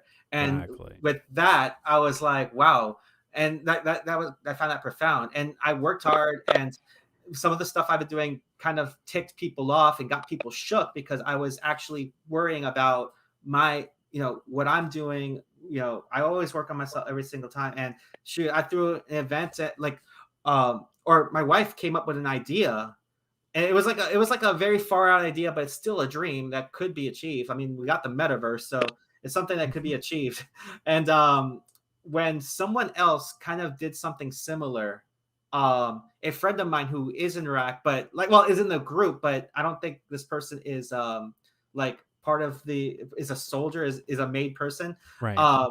The person of the group messaged me and showed the post about this one idea and said, "Hey, is this your wife?" And I'm like, "No." Yeah, apparently there's people are like wondering if you're doing this, and I'm like, no, like, so pretty much like a virtual event is right. thing, which now, I mean, everyone's doing it now, but apparently it got people shook. And I'm like, what? Why? Like, we're all on the same mission, but it's it's right, that incident. Now I will say this: the staffer and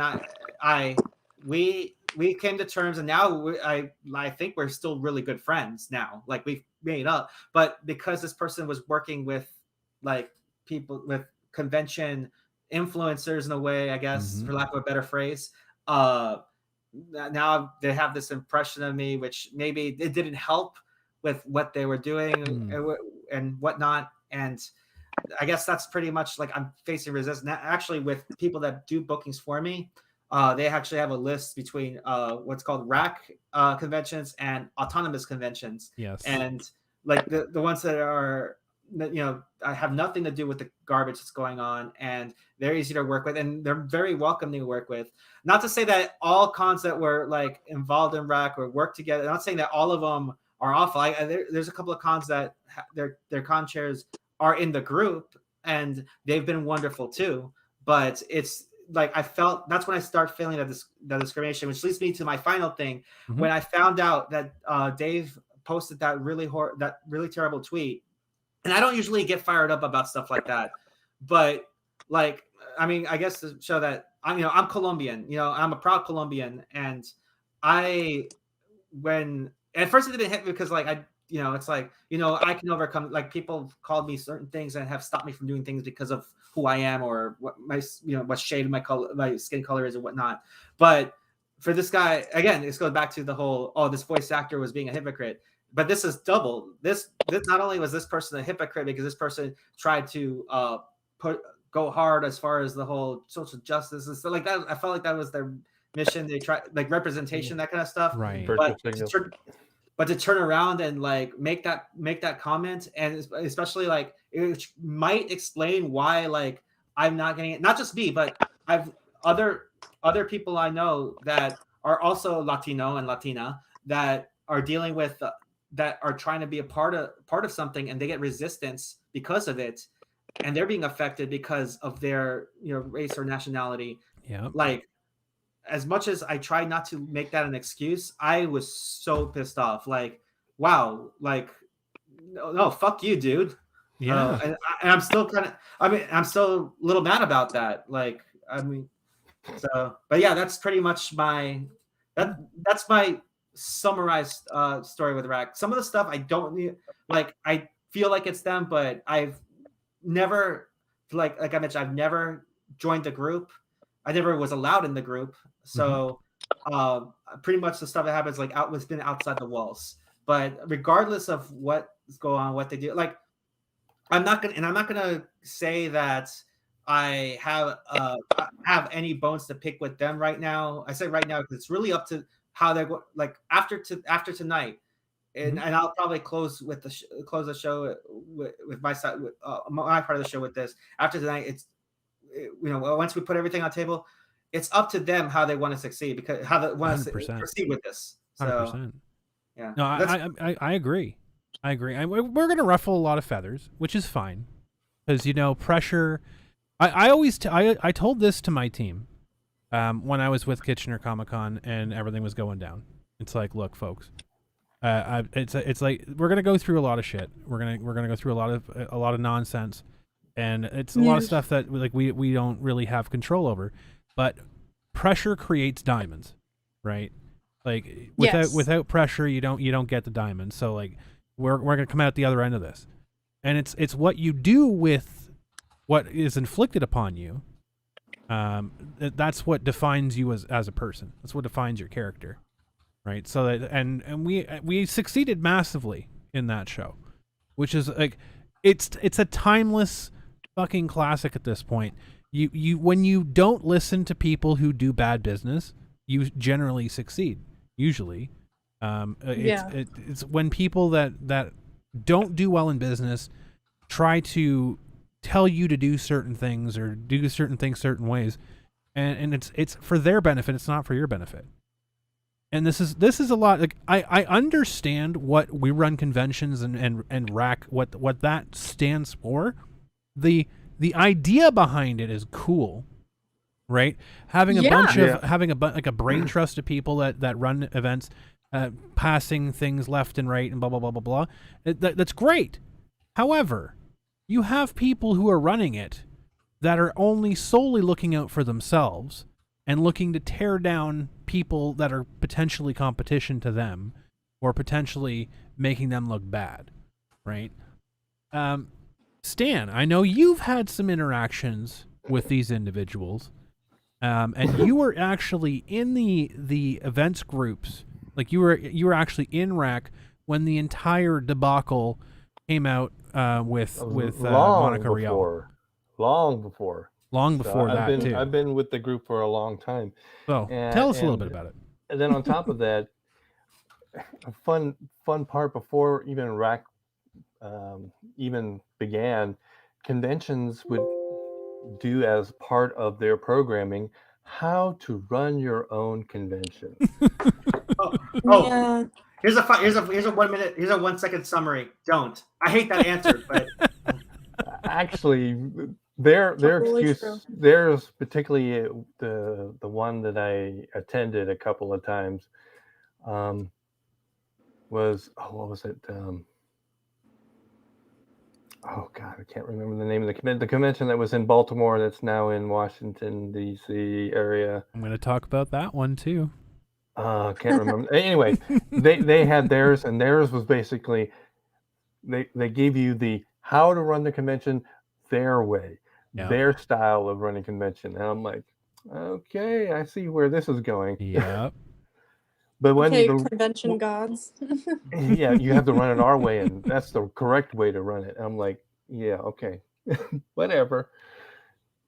And yet you have problems with your own show. You have issues with, like all of us have issues with certain personalities, whether it be your guest or attendees, especially attendees, because attendees have their own idea about what is fun. Which is counter what you're trying to do, and what your actual community wants. So that they're doing their own Otakon. Yes, that's right, Otakon. Thank you. It's been way too long. But when I got into the group, I liked the mission. I like the mission Mhm. statement of the group.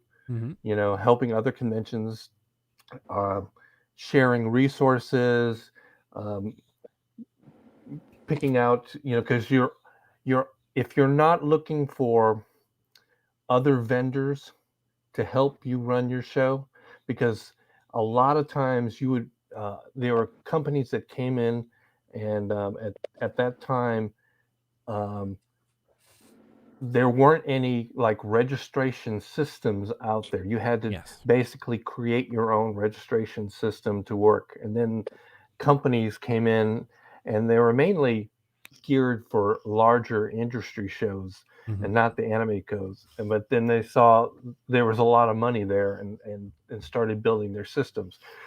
Well, Rack would invite these people to uh, they used to have at Anime Expo a meet and greet with other industry convention owners and stuff like that, and they would meet at Anime Expo, and they would bring these companies in and as a way to pitch these new convention software stuff. And my first thought was, you know, if you're going to give me this sales pitch and you won't tell me how much it's going to cost me, there's a reason why I don't want to work with you, Exactly. because they're way Mhm. too expensive, and all of them were way too expensive. And then that brought in other convention software companies to compete with the other ones, which were actually better. It had Mm-hmm. better systems and better ideas, and so on. And so, but at first, it became a way to helpful resources for other conventions. But then once they started doing the meet and greets, then it became more of a gatekeeping community. Yes. I had a my I really never participated much in the discussion on the Facebook page, except for one time when they were talking about guest relations stuff, and I poked my head in there, and then I said this really offensive thing that everybody didn't like. I said the most easiest guest to work with was Vic Mignogna, and everybody lost Nice. their mind. Everybody lost their shit. And then I doubled down and I said, you know, if you can't get a guest to do exactly what you agreed upon, and confront them right away, particularly because I've heard stories, and I've where one particular guest came to a convention, brought their family with them. They're basically their sibling or their daughter or their family member, and the agreement was, you get to the show, we pay for the airfare for you and the kid, hotel accommodations. You're supposed to do a certain number of hours of panel time, and then we provided a booth for an autograph session time, and that's it. Well, that wasn't good enough for this person. They had to go um, hound their guest relations handler, and help them get food for them, travel them around town, and do sightseeing and stuff like that. And I said, no, no, no, no, no, no, no. That's not what we agreed upon, and you shouldn't be taking advantage of your guest handler, which spent their own money to accommodate this guest. Oh my That would God. infuriate me. And I said, if you don't nip that in the bud in the beginning, then you're going to have problems. Yep. And that was one person came at me and said, that is the most unprofessional. I said, no, what that guest was Oh doing my was god. unprofessional. Yeah. Oh Unprofessional. my God. Wow. So All on the yeah, point of it. some of these folks just, I mean, I piss more people off by saying, look, I would rather be professional, direct, but courteous to my guests, because we have an agreed upon contract, whether it be verbal or in writing, and we will. And I basically told my guest handlers, my staff, what the agreed upon deal is with each guest, Yeah. so that they know that they're not going to be, and if they do say something or do something, they would let me know right away, and I would take care of it. So yeah, rack in the beginning was a good idea, but then it got corrupted by a certain group, and then later on, before the Vic thing, there was too many people within the group, because it seemed that people were like inviting other staff, because it was originally con owners, Yeah. VPs, and then certain directors. Well, it became too many directors that got in there, and then they made an executive group. Yes. So the big guys, the big honchos, could hide their even discussions bigger between. And they even made it so that that it's like, oh, everything in this group is confidential. You can't share anything. Like, and don't make a fucking group then. It's like, just don't put it online. Don't like put what it is online. yeah, exactly. What is this, a cult? Like, Jesus. Yeah, like I said, they want to play, they want to LARP Cosa Nostra until like actual Cosa Nostra, and that's not what they do. And Oh, wild. Like I remember when the stuff was happening, when we announced, or we're going to announce Vic, we're anticipating it. I never posted in We Run conventions. So the funny part is like Ginny's running around, and people that are detractors of mine are running around online and saying it's like, oh well, Crumbrion got banned from We Run anime conventions. I was never a part of We Run anime conventions. I was part of We Run conventions, and I was a +1 for the owner of Kitchener Comic Con that was in there. And so like, I asked, just innocuously, I said, how do you handle like when people mob your event and stuff? Like, I didn't say names, I didn't say guests. I'm like just throwing it out there. I'm like, how do you handle this situation? Because something similar happened to Bubba Fest, right? When Bubba Fest had Vic at the event, and we were anticipating something. It's like, how do you prepare for this sort of thing? And people were coming out and like, do you mean Vic Mignogna?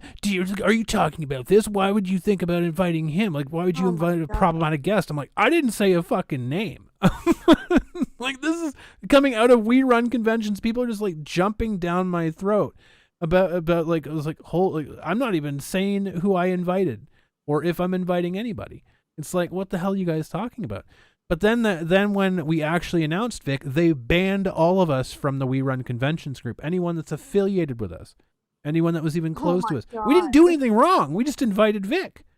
We invited Vic to our event. That's a cardinal sin. Cardinal sin. What I found so funny was I don't remember when it was when we brought Rack to Light on Twitter, and y'all mentioned that y'all been removed from Rack, or no, it was when they were alluding that Rack's this secret society or whatever. He kind of is, kind of not, but.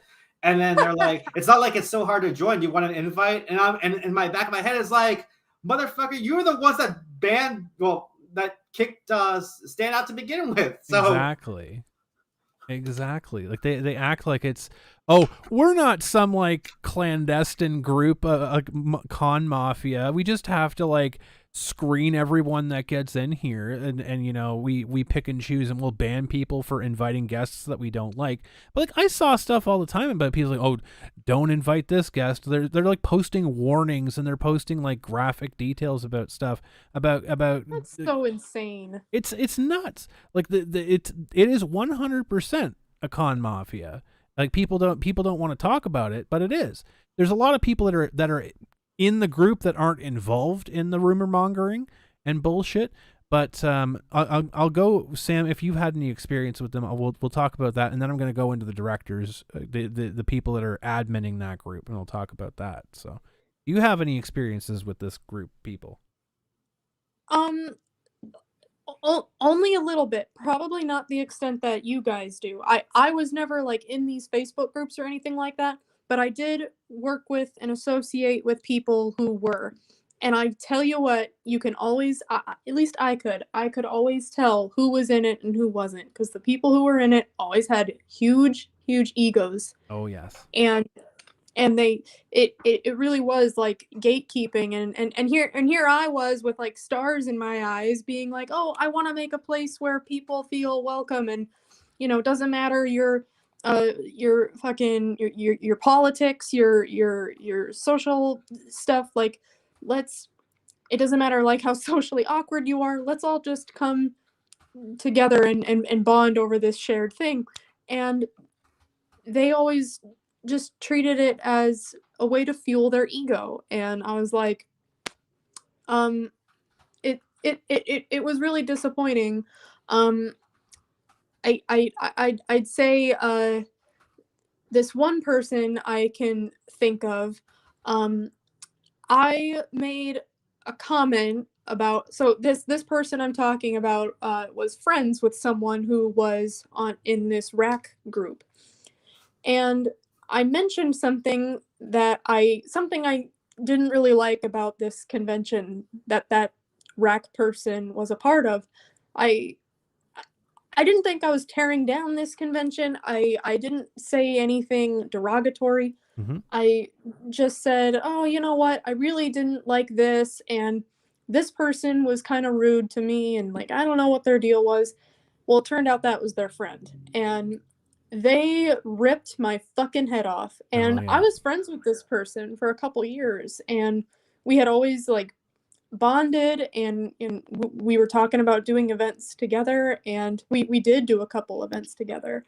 But as soon as I seemingly insulted this person in rack and what they stand for, I guess, like, she completely cut me out of her life.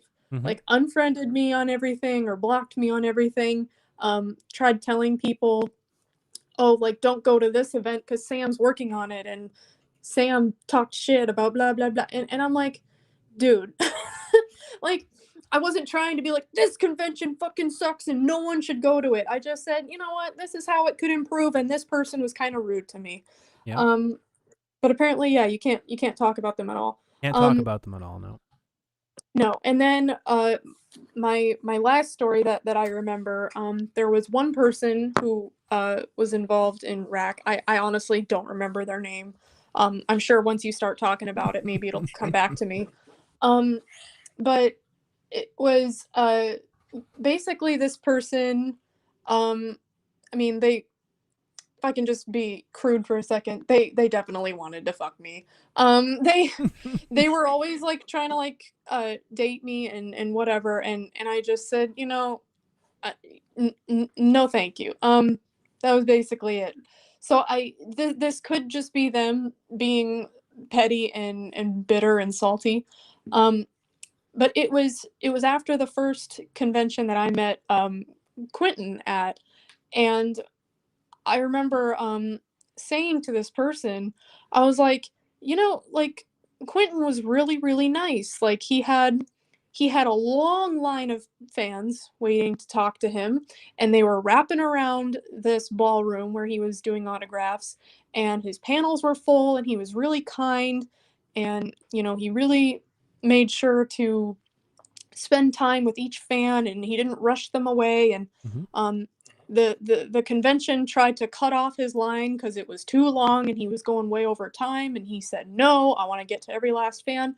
And I thought for sure by the time I talked to him that he'd be exhausted and he'd be like a little cranky, whatever. But no, he was super sweet to everybody. Aww. And I just remember saying that in passing to this person. I was like, wow, he was really sweet. And a lot of the other guests I spoke to this weekend, they were maybe a little rude, a little standoffish.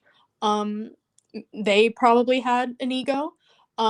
They made their entire identity basically voice acting, and they thought because they were a big shot in this freaking anime community that they were famous and they were great. But Quentin didn't have that about him. Like, you could talk to him about other things.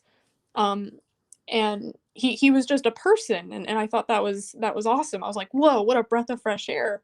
because I've met a lot of musicians, actors, entertainers, whatever, and yeah, a lot of them have egos. So it's really, really refreshing when you meet one who doesn't have it.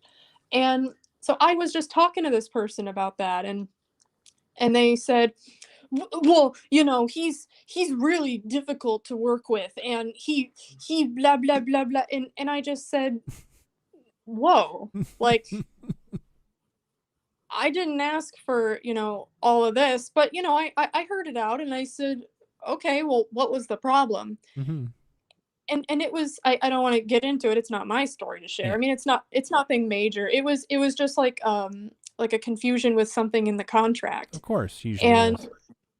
yeah, and I remember Quentin even told me later on, when he told me his side of things, he said, I don't really read the contract. Usually my manager does that. Yeah. That's not my job. I don't read it entirely. Like, I just show up and I do what I'm told. But yeah, so it was just a confusion. And I remember telling this person at the time, I said, it sounds to me like Quentin wasn't being, whatever. He wasn't trying to be difficult for you guys. I really bet there was just a miscommunication.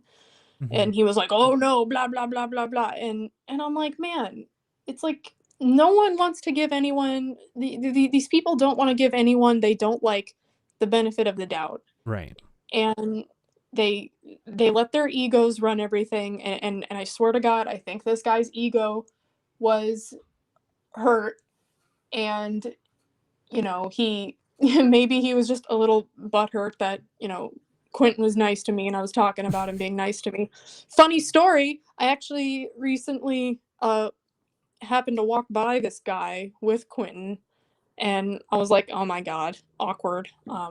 But yeah, that's pretty much my story. I've noticed it's a lot of whisper networks, and it's very strange. And it's really sad because, again, like I like to bring people together, and it's one thing that Crumb, like, talking about people who are genuinely, like, poisoning the well. Yeah.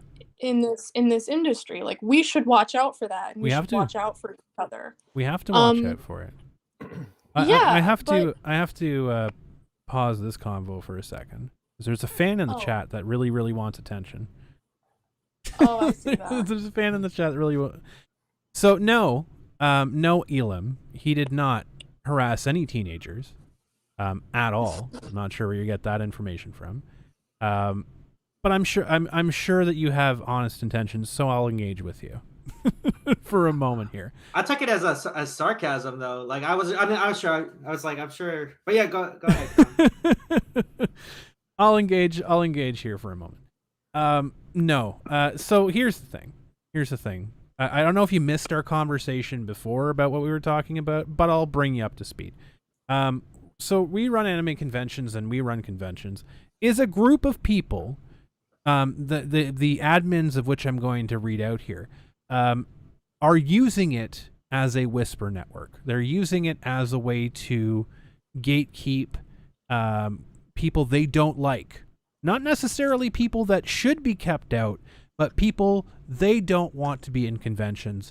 They are using We Run conventions and We Run anime conventions as kind of a, if you don't do what we want you to do, then we're going to pull the plug on your resources. This is what it is, right? There's a lot of people and a lot of events, a lot of groups that use We Run conventions as a networking platform that don't necessarily share the same views. There's a lot of, spoiler alert, folks, there's a lot of people in those Facebook groups that do not agree with anything regarding, like, they don't agree with the way that We Run conventions treats Vic. They don't agree with the way that they treat Quentin or other people in such situations. They don't agree with it. They're there for the networking.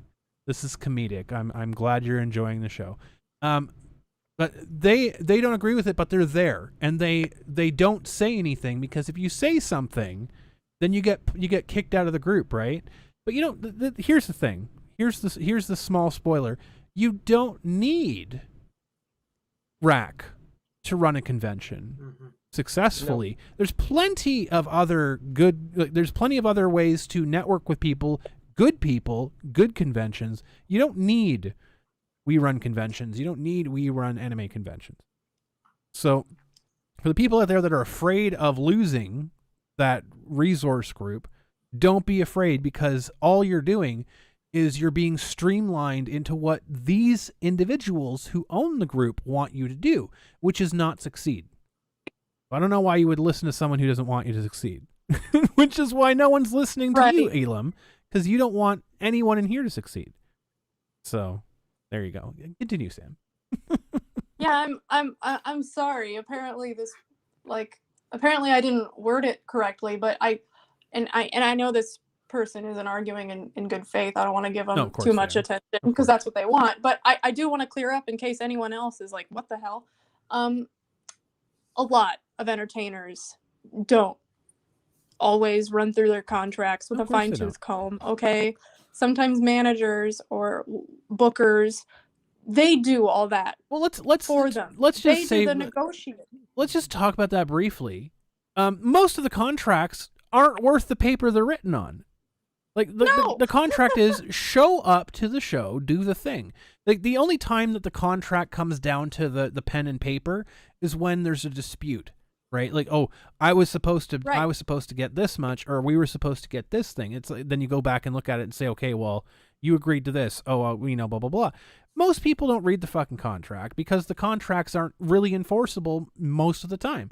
And I say this because the conventions, thanks to RAC and similar groups, they have a template for contracts that they use, and they just every convention uses the same one. You look at literally you look at Kamehacon, Bubba Fest. You look at any of the conventions, they're basically copy and fucking paste, and no one fucking cares because that's what it is. You can't put ridiculous things into a contract, obviously, because some of the stuff's not enforceable. I mean, you can, but you can, but it mostly comes down to show up, do the thing you promised to do. There you go, no problem, right? And especially when you've been doing it for well over a decade, you don't need to be fucking told what to do every single time. But exactly, you don't need to read every single thing when you have the gist of what you need to do. No, and it wasn't a major thing. It was like a minor policy change, and they sorted it out, and it was fine. It was no big deal. He still is friendly with the owner and everything to this day. What I'm saying is it wasn't the owner of the event that had a problem. It was this random rack asshole. Yep. And someone who had nothing to do with it. It didn't affect them in any way. They were my entire point was they were just it seemed to me they were coming off really disingenuous. Oh, absolutely. And they were just trying to badmouth someone they didn't like by exaggerating something that they knew nothing about. What they do all the time. Exactly. They're just poison to the community, and that was my point. No, 100% I agree. And sorry for the sidetrack. I just wanted to nip that real quick. These folks were part of the Whisper Network, and they would, as we had said before, they would tell folks who they should and should not invite their show. And this was long before they came after Vic. Yep. And in fact, I'm aware of a situation where at one time, and this was, at least a decade ago, Quentin and Jeff Nimoy were both accused by this group. Actually, the Whisper Neck were out of con owners, not necessarily this particular group, but a bunch of con owners had spread this rumor around that Jeff and Quentin were going after teenage girls at conventions. Yeah. And they couldn't back up any of this stuff, No, of much less course. to say, There's "Oh, no it happened backup. at Course my not. show," and then it was like, "Okay, then why did you let this thing happen?" They're When just they were trying getting to all kind plant of that seed so Yeah. that you'll have that in the back of your head, like, well, what if this person really did this? What if? And you have to try really hard to kind of fight back against that. And it's just like I don't understand why people do these things. It's like it's just an agenda. It's true. yeah. It's very true. So, with that being said, I'm going to go through the admins on We Run Anime Conventions, and this is public information. I'm not going to show it because heaven forbid I show like a fuzzy thumbnail of somebody's picture and then they DMCA me for it. So because they copyrighted their own stupid picture of a bird. But no, I'll go through the names. You can look up We Run Anime Conventions, and you can see that the admins are listed on like the front page. That you can go through it and verify that I'm not just pulling this out of my ass. But two people that people would just know automatically. Ginny McManus is the operator. She owns both We Run Conventions and We Run Anime Conventions. So she is the be all end all of these groups, by the way. So Ginny McManus is number one. She is number one. Faisal Ahmed is number two. He is also an admin in these groups. So those are people who are familiar with the Vic situation. They know who these people are. I need no introduction for these individuals. And they have multiple events that they're involved with, and everyone already knows because they're pretty saturated in terms of their coverage for them. So I'm going to talk more about the people that you may not know, may not have names for. Now, I don't know what their stances are on these individuals, like on people like Vic or people like Quentin or people like Jeff or Eric Roland or whatever. I mean, I don't know what their stances are on those people. This is not me calling them out. This is me just making people aware who the admins are for these groups that gatekeep and attack and facilitate a whisper network against these types of people. So, and the conventions they work for. So, buyer beware. First up, we have Megan Hallam from Anime Weekend Atlanta. If that's not surprising. Do you know? Yes, I know Megan. You don't know Megan? I do. I know Megan. Oh, you know Megan? Yes. Do you have any opinion on Megan? A very competent person, very professional, and no, I mean, she is a very professional person that I worked with. So I'd be surprised to see what she has to say. Yeah. She is one of the admins of We Run Conventions or We Run Anime Conventions. So she's working with the Anime Week in Atlanta, AWA. So that's one of the people that are in there. We have Andrea Finnan from Anime Boston. She is listed as a former chairman on Anime Cons. So I looked up all these people to see kind of where they are right now. But Andrea Finnan is a current admin of We Run Anime Conventions. Now, her last convention shows in 2014 as Nauticon, and she's listed as a former chairman of Anime Boston. So if she's not a chairman and she's not owning a convention, I'm not sure what she's doing as an admin in that group because she technically doesn't run one. So, but there you go. So Andrea Finnan is from Anime Boston. Mike Battle from Acon. So Acon is involved in this as well. So there you go. I don't know if he has any other conventions under his belt. I think it's just Acon. I couldn't find anything else attached to him.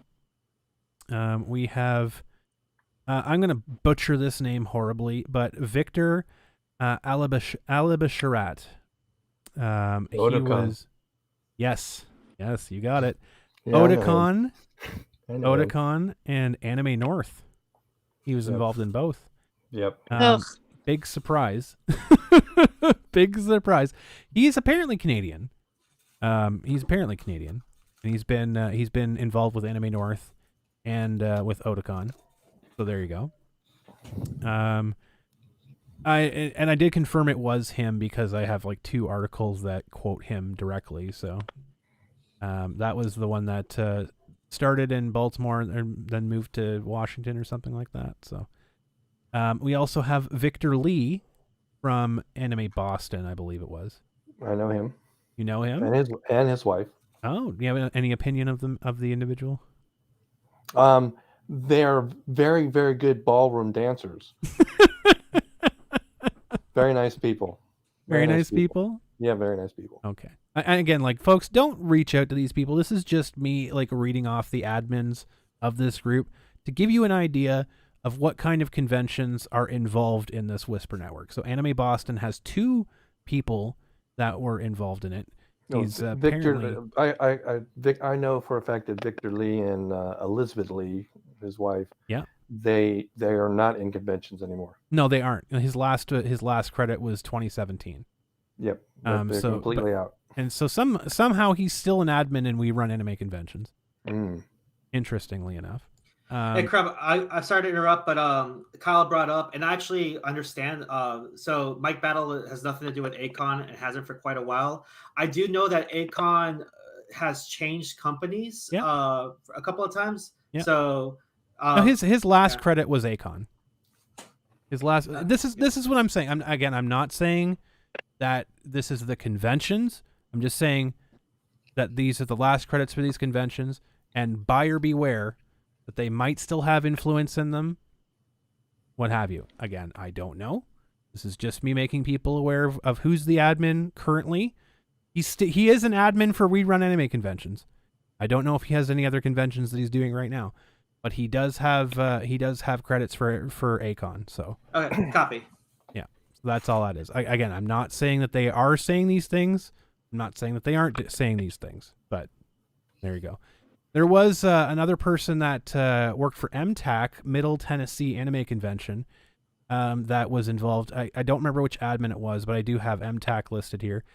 Funny enough, MTAC did have Vic Mignogna as late as 2018. It's also also where the famous what was it, dodgeball fight between him and Travis. I remember that. Oh, the miniskirt army versus the Original Rangers. Yep. Oh my goodness. Legendary. Isn't it funny how, I mean, I don't know anything about that convention you just mentioned, but something funny I've noticed is a lot of these conventions that had people, like Vic or whatever, they'll have these lucrative guests who bring in the fans, who bring in the money, bring in the revenue. Mm-hmm. And then once that actor gets into a scandal like Vic did, it's, I knew for years. Yeah, exactly. And it's like, really? Yeah, bitch. Exactly. Because you had no problem. Yeah, you had no problem them being at your event, or people being like, oh, they were at my event over and over and they were creepy, and it's like, okay, so didn't you have the power to keep them away if they were so bad? Right? It makes no fucking sense to me. Exactly.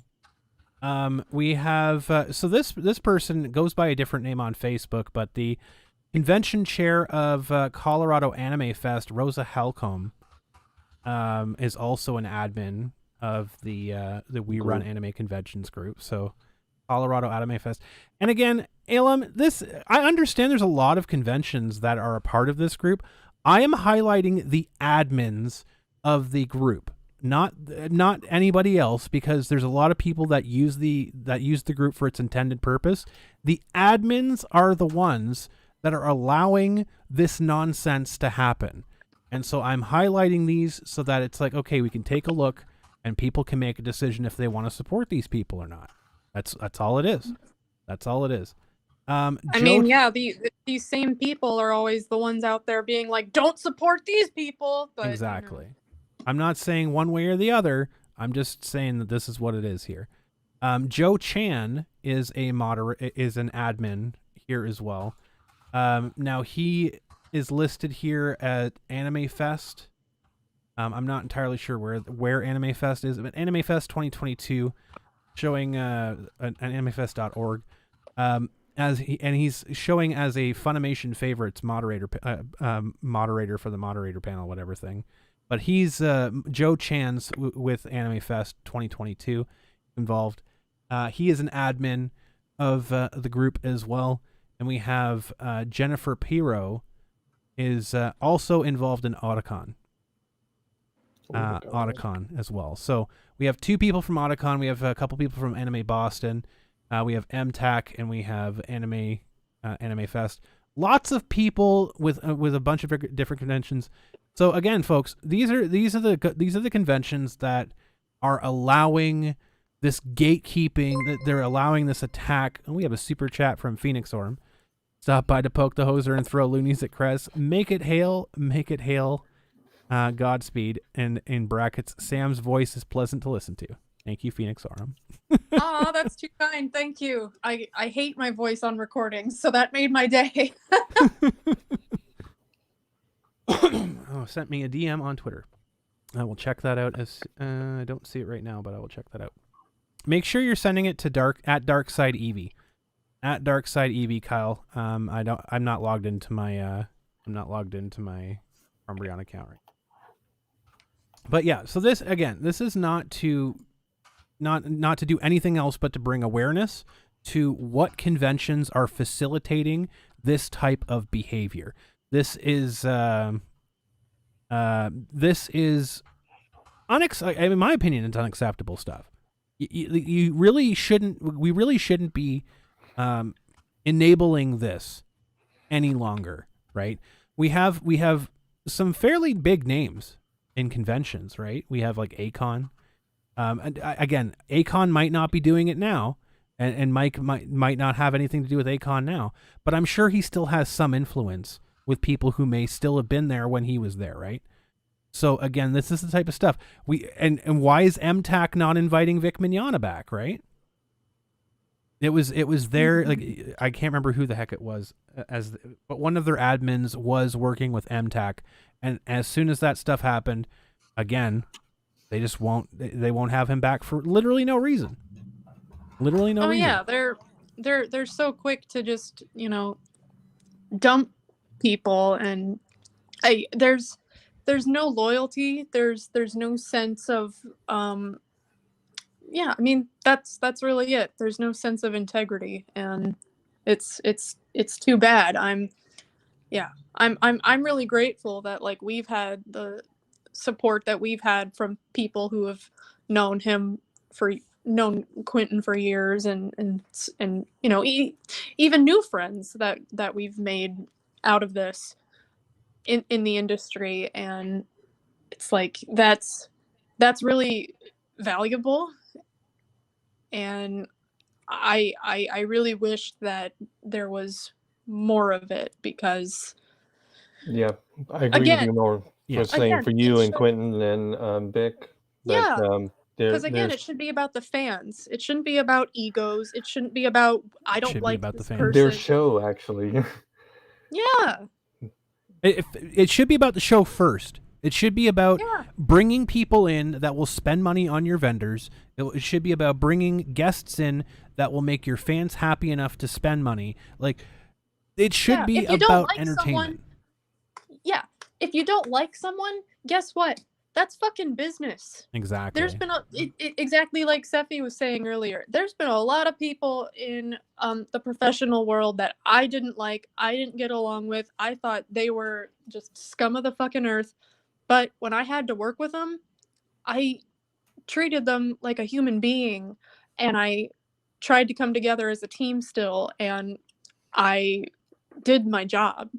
It's like that's what it's like these people, they just want all the accolades, but they don't have the professionalism to actually carry out something good and make it worthwhile. It's so interesting. I'm seeing in the chat some discussions about going on.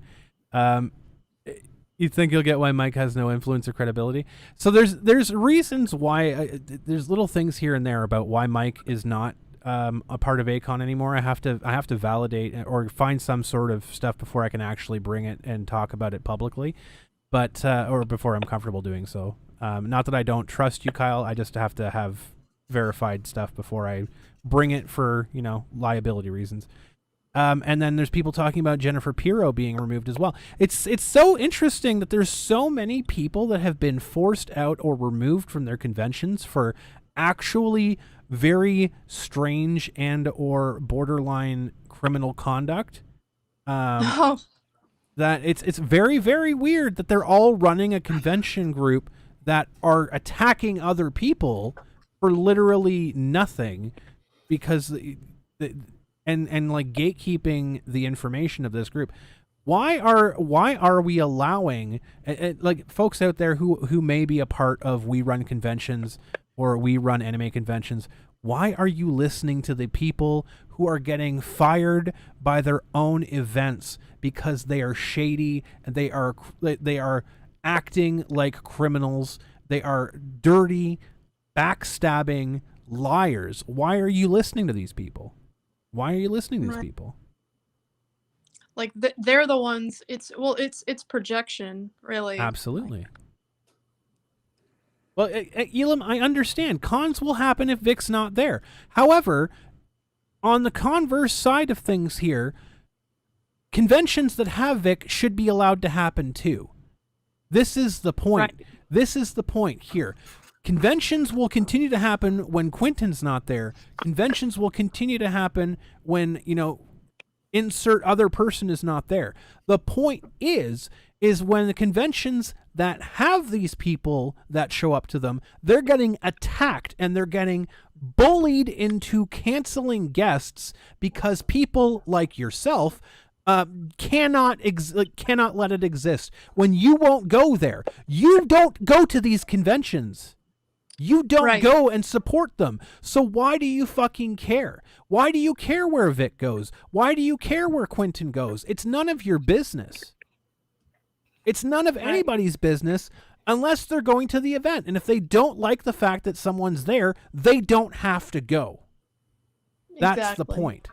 And I wasn't saying that cons have an obligation to keep booking the same guests. That would be ridiculous, because then there'd be no competition, there'd be no variety. That's literally not what I said. I was just saying that there's no loyalty in the sense that, like, if a certain guest has been kind of a regular at a certain convention and then that guest has a controversy or they get attacked for some ridiculous reason, which a lot of them have, like, really, you'd be surprised. It's not just Vic, it's not just Quentin, it's not just Johnny Young Bosch, it's not the major ones we kind of know about.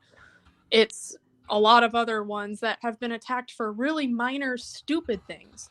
And so when that happens for this convention that you've built a professional relationship with, maybe personal relationship with, and you have that rapport with that person, like, that's really invaluable in business. It's like I was saying earlier, networking and who you know is so important. So when you have these relationships with people and then seemingly Sam's mom tipped out of nowhere, 33 cents. a mob Thank on you Twitter for everything, can attack smiley this con, face. and then the con is like, well, sorry, I'm actually gonna kick you out.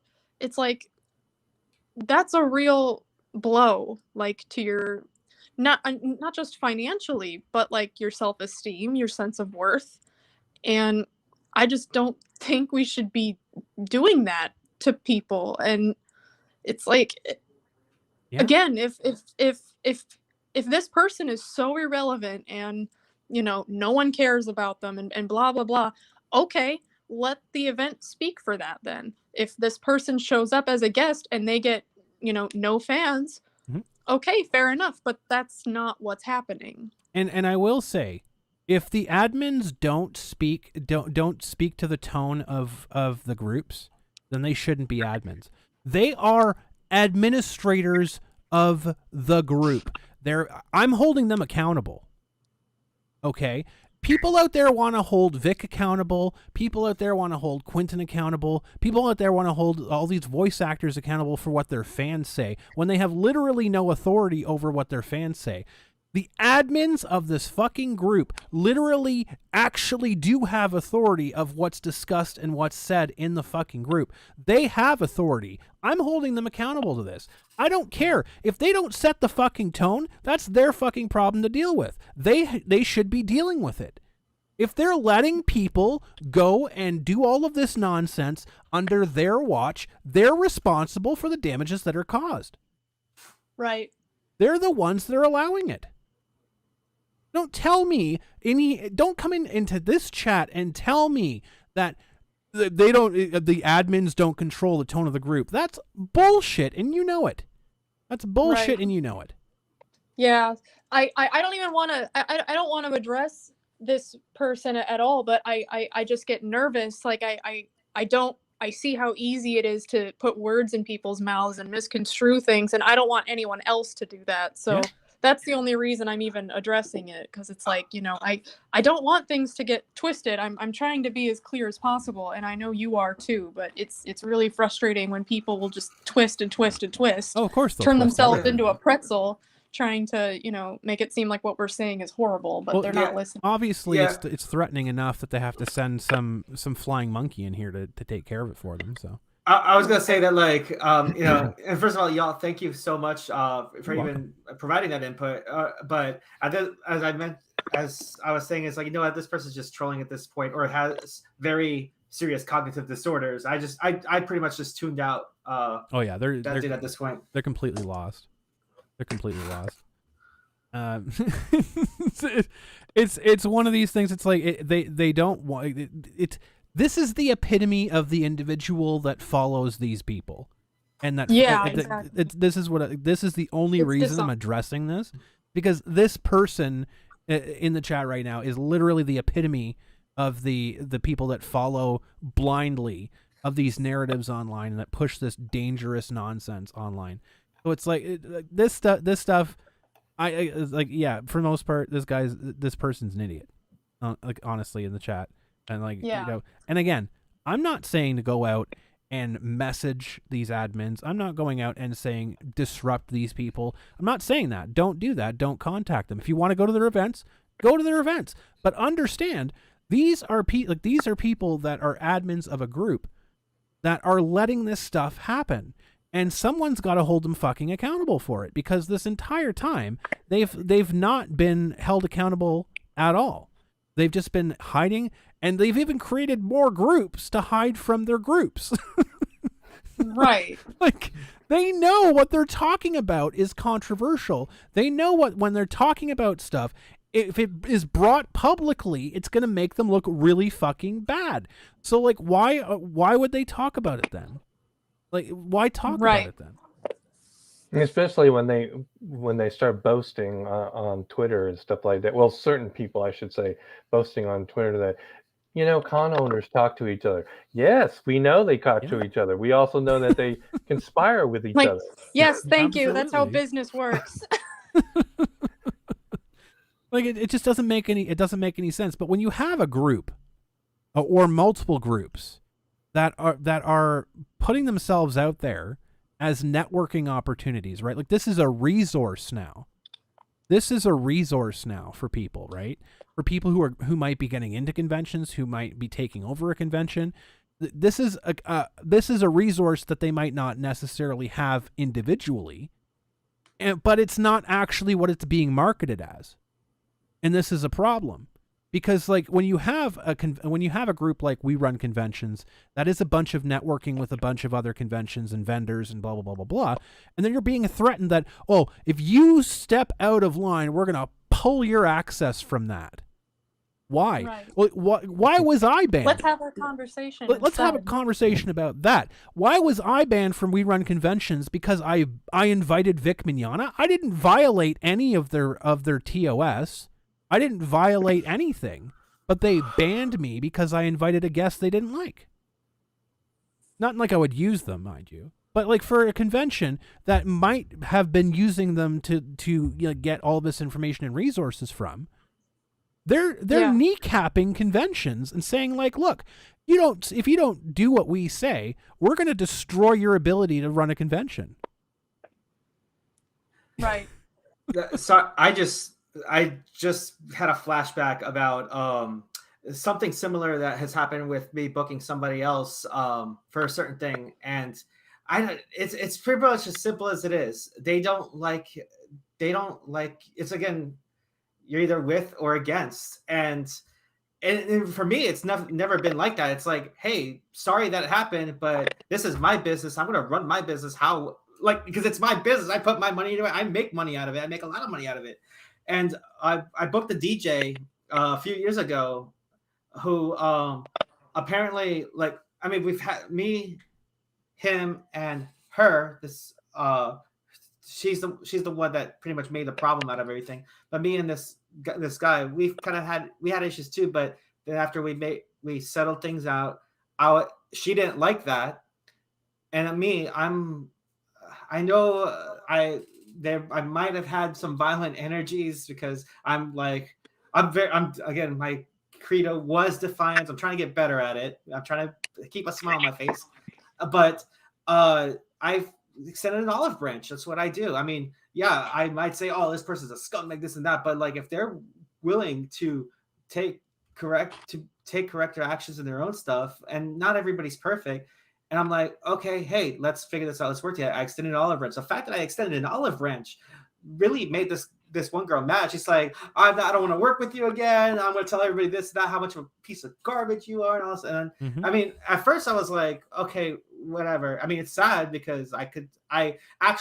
nobody really cared about who she was until I actually booked her for things. And and it was sad because not only was she a friend, but I put work into her. I was helping her out because I thought, but then I don't hear anything for a while. And then 6 months later said, if you book so-and-so or work with so-and-so, delete me down, all this other stuff. We started talking a lot of shit. And then, and normally before now I just nip things in the bud. I deal with it swiftly because I just,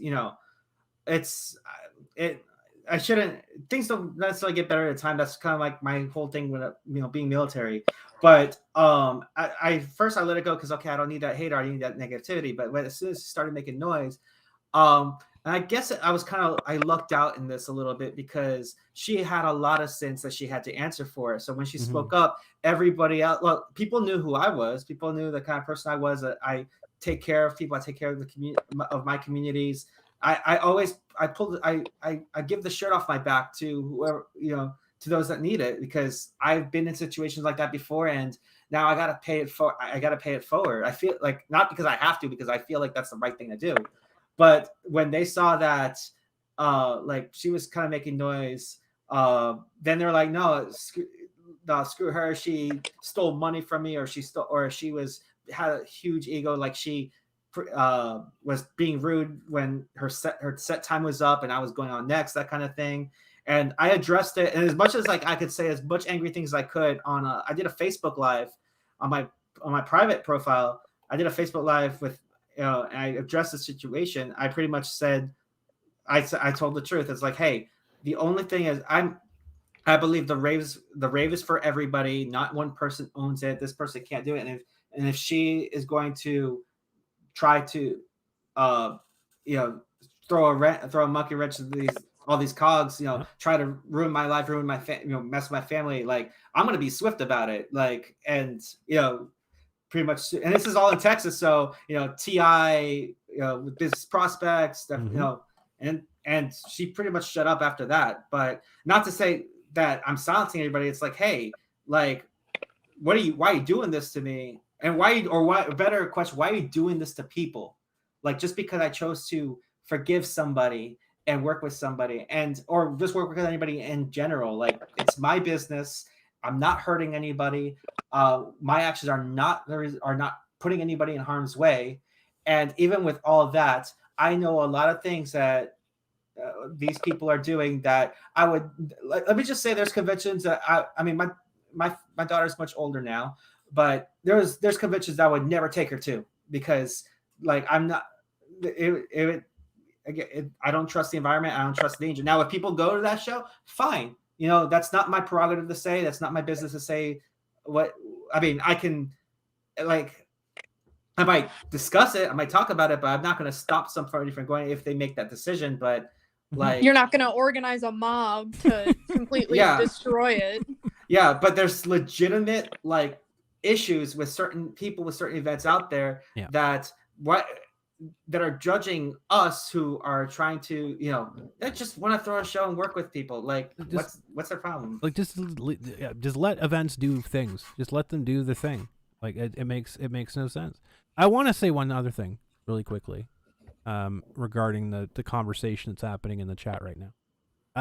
I know personally, an event organizer that was removed. He owned an event, operated an event. He was forced to resign and give up his position because he was money laundering and embezzling convention funds. I know this for a fact. It never went to the police because he voluntarily stepped down. So I've heard rumors about other things that have happened to other convention organizers literally during this stream, that I need to research and look into the validity of such things before I start naming names and reporting on things.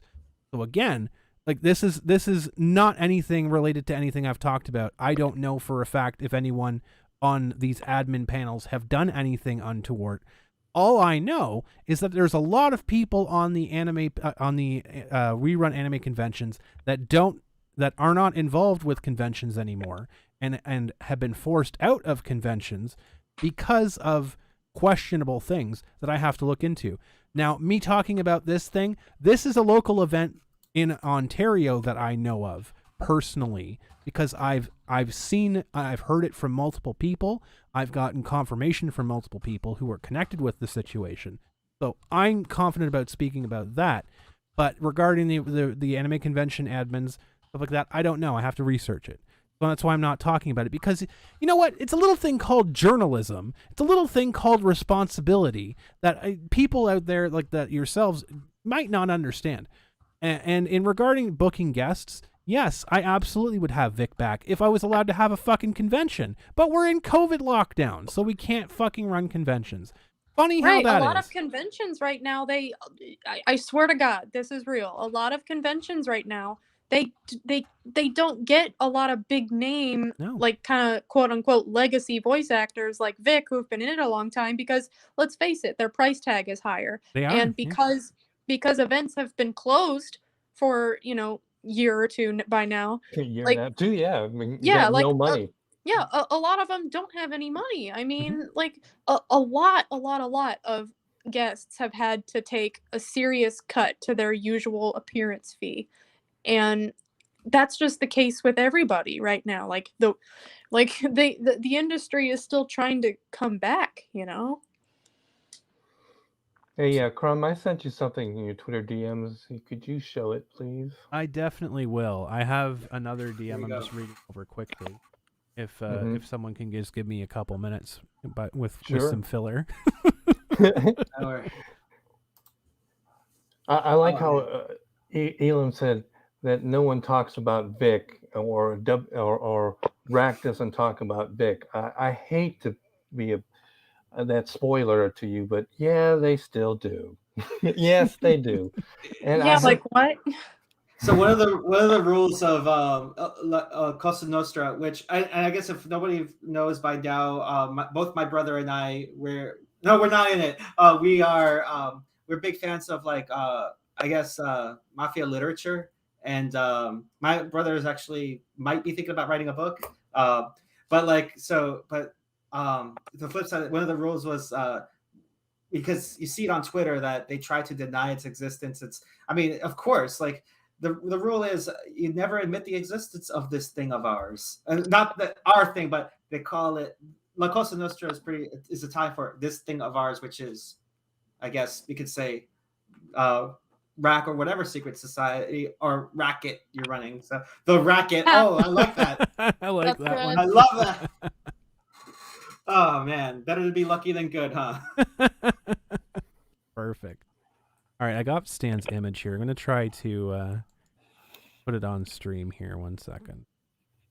If I can find it. I also did get confirmation that Akon is completely separate from that individual now. So, I mean, I guess Akon has been built from the ground up. It is not dealing with that lunatic any longer. So I have to. It's a fucking like these pictures are so weird. Like they're like whatchamacallit? Like MPEG large files or something like that. I don't know. They're like JPEG medium files or something, and they don't show up properly on this damn program. So I have to do something Do you want me to different. send you an email then? Damn it, Stan! You're making me do all this extra work. No, I'm sorry. I'm sorry. Oh my god, dude! One second. Do I just even got it have here. All right, there we go. Holy shit, that's big. All right, so yeah, Well, at this least is you can read it. at least you can read it. Yeah, so Stan was saying, oh yeah, they don't talk about Vic anymore, right? So from We Run Conventions, let's say hypothetically there's an actor you no longer want as a guest at your con because he's been accused of some really inappropriate things by a number of guests. Okay, fine, you just don't invite him, right? Problem solved. Now let's say that it's a day before your con starts and one of the vendors booked at your con has decided to invite this actor to sign autographs. So again, this is not a years old discussion. This is a recent discussion because this happened recently. This actor is now announcing his appearance LA on social Comic-Con. media. Yep, LA Comic-Con, and some of your guests are people that have previously spoken out about this person. How do you handle this? Hypothetically, of course. Hypothetically. Yeah, it's very odd. It's a very odd hypothetical situation. Are your vendor contract and convention policies already written in such a way to address this potential issue? I can answer that question right now. No. Right. Problem solved. And look at the angry react. Yeah, the angry emojis. The angry emoji. And it's fun. You know what? What I find ridiculous but hilarious at the same time is just how much on-the-spot policy is made for certain things, and not just with conventions. Exactly. But I guess also with Funimation as well, because which it might be a different topic. But when I was listening to Monica's deposition, and saw and heard that I guess they don't really have like solid policies, because here's the thing. Yes. Going back to my military days, everything is codified. Like pretty much, if there's not a policy, there's operational procedures ran into it, because if something has happened, I'm sure there's a lot of HR situations that happen. You know, you can buy pre-made HR policies, like, and just study them, and then they're in line with typical company policies, but they don't have anything going on. And it's like, if they did, maybe they would have a proper way to address certain things instead of a bullcrap investigation.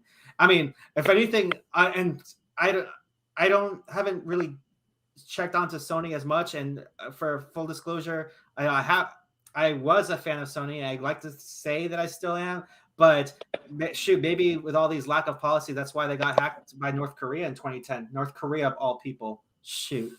So 20. So so one of my businesses is also I'm a cybersecurity consultant, and I very hard when it comes to like, hey, this is this needs to be, biggest thing is policy. It's like, because people are the biggest weakness, is like, and you want to make sure that people, and I'm not saying just with cyber, but with anything, business processes, even conventions, how to run conventions, make sure your people are like up to speed, and there's guidance on how, like, if something goes wrong or something goes askew, like what's the standard way of following through and resolving it, because there's probably a general way to get something fixed rather than make something up on the fly, or even worse, make up a rule on the fly because something's not working out for you right now. That's the question, right? So Right. so I'm looking at this guy. Okay, so I looked him up very briefly here. Now, Stan, I don't know if you can tell me this with definitively or not, but is Patrick Delahanty the same Patrick Delahanty that created AnimeCons.com? Yes. It's the same dude. Yes. This is that guy. He also founded Anime Boston, by the way. Yes. So another connection to Anime Boston. For the question out there, Patrick, I will answer it for you very, very simply. Okay. Is there a way for you to look at your vendor's contract and tell if there's something in the clause there? Read the fucking contract. Is there anything in the contract that says that you can't have someone at your table?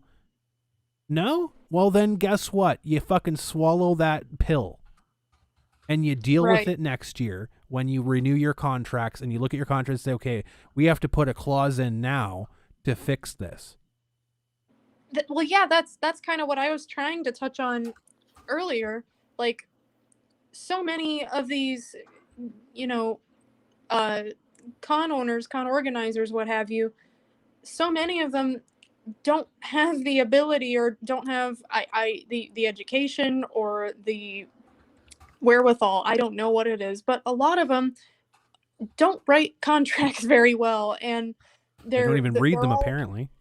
Right. They're all pretty much cookie cutter and like a lot of like poor wording, confusion. Like, I've seen it a lot. Mm-hmm. And so sometimes, it is kind of hard when it seems like some rules are made up on the fly. They absolutely are.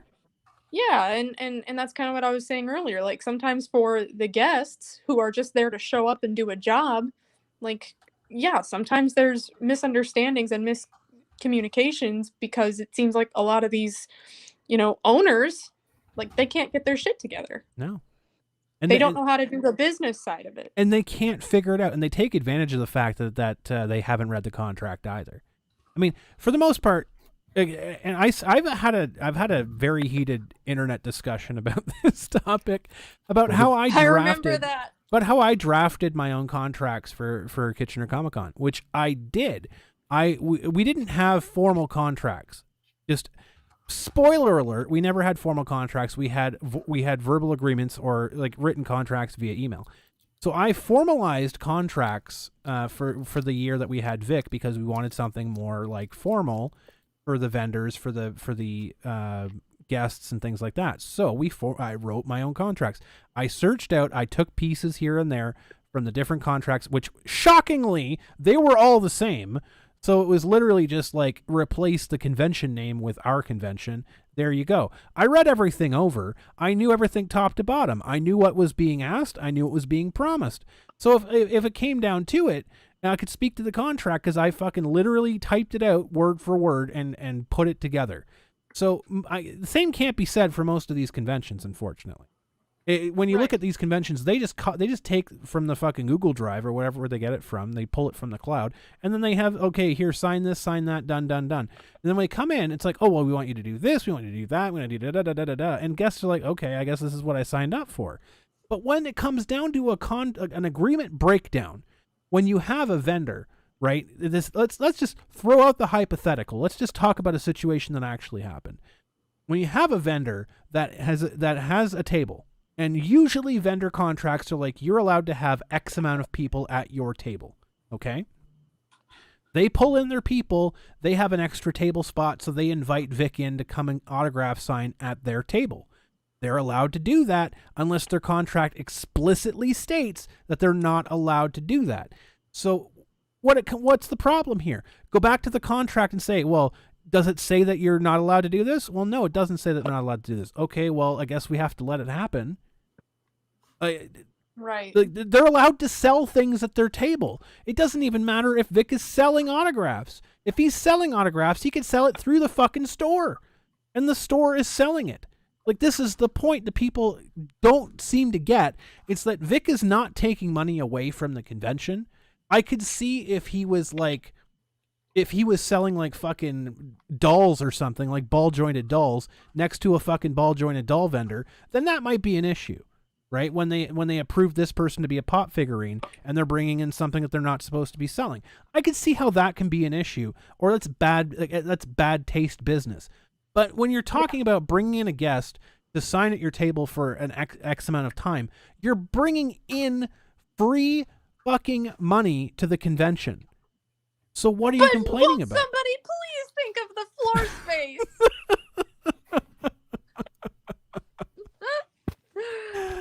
Oh my God. Google it, Lukage.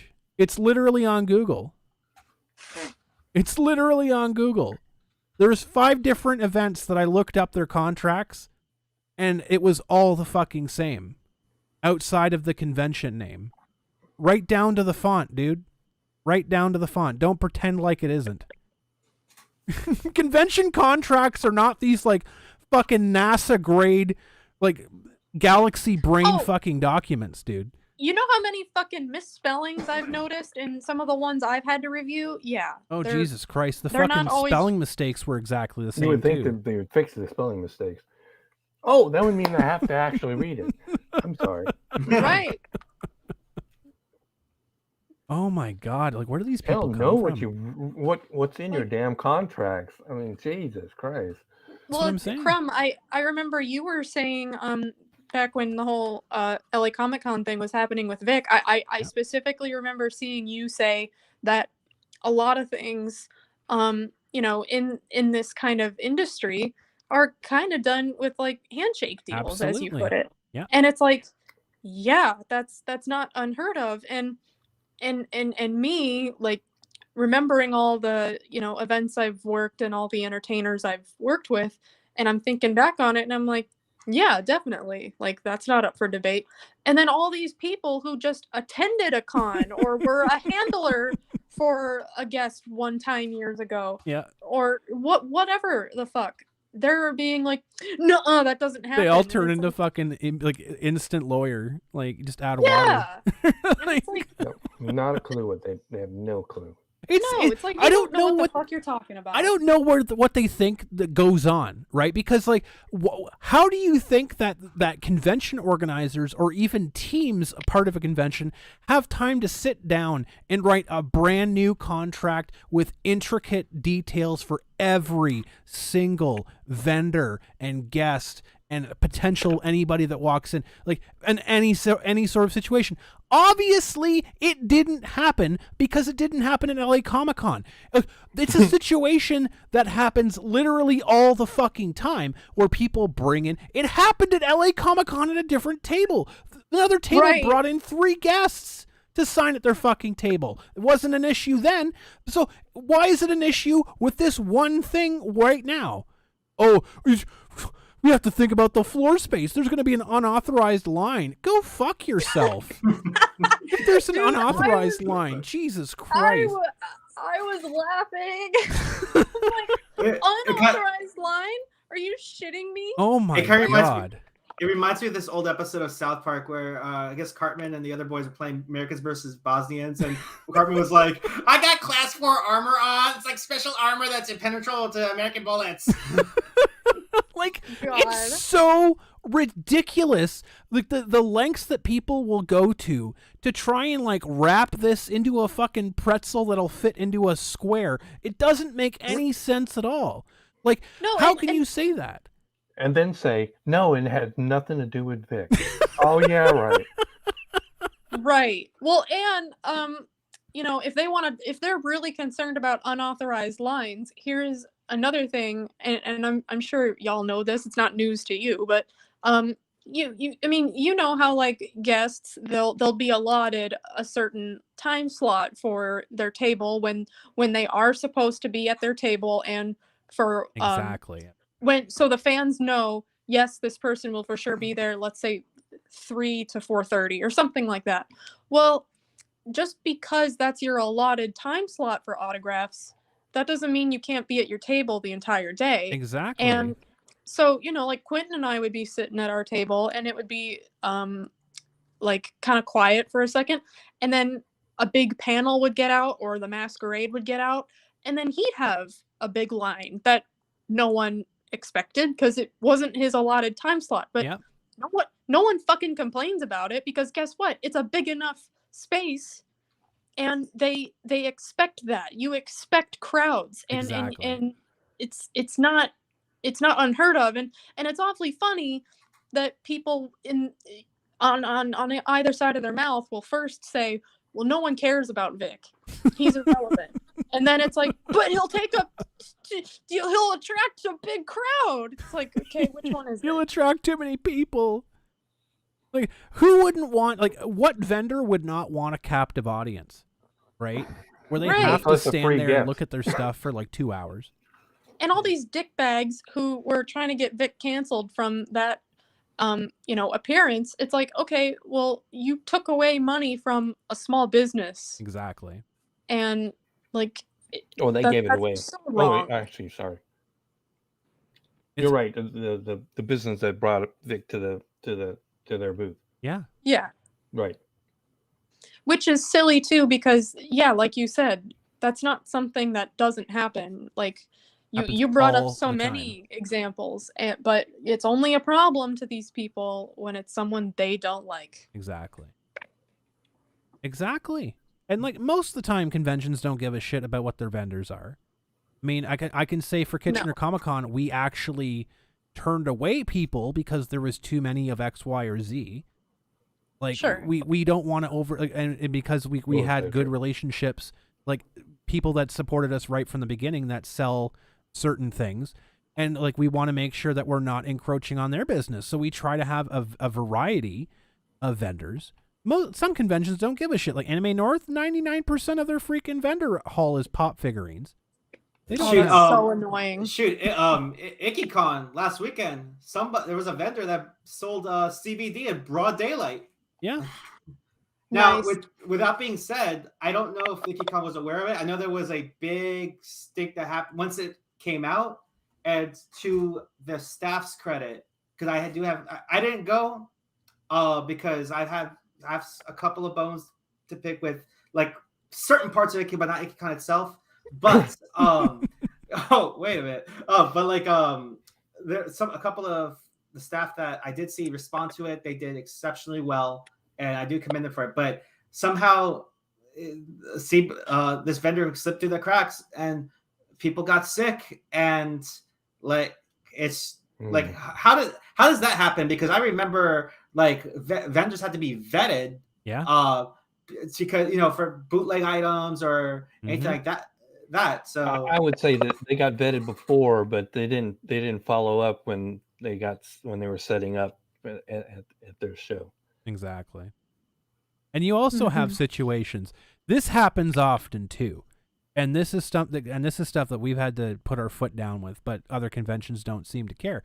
We will have a vendor that can only show up for one day, but they bought the weekend, and they'll just sell the rest of their weekend to another vendor. And you'll have another a completely different person show up on day 2 or like the entire weekend because or whatever else. This stuff happens. Right.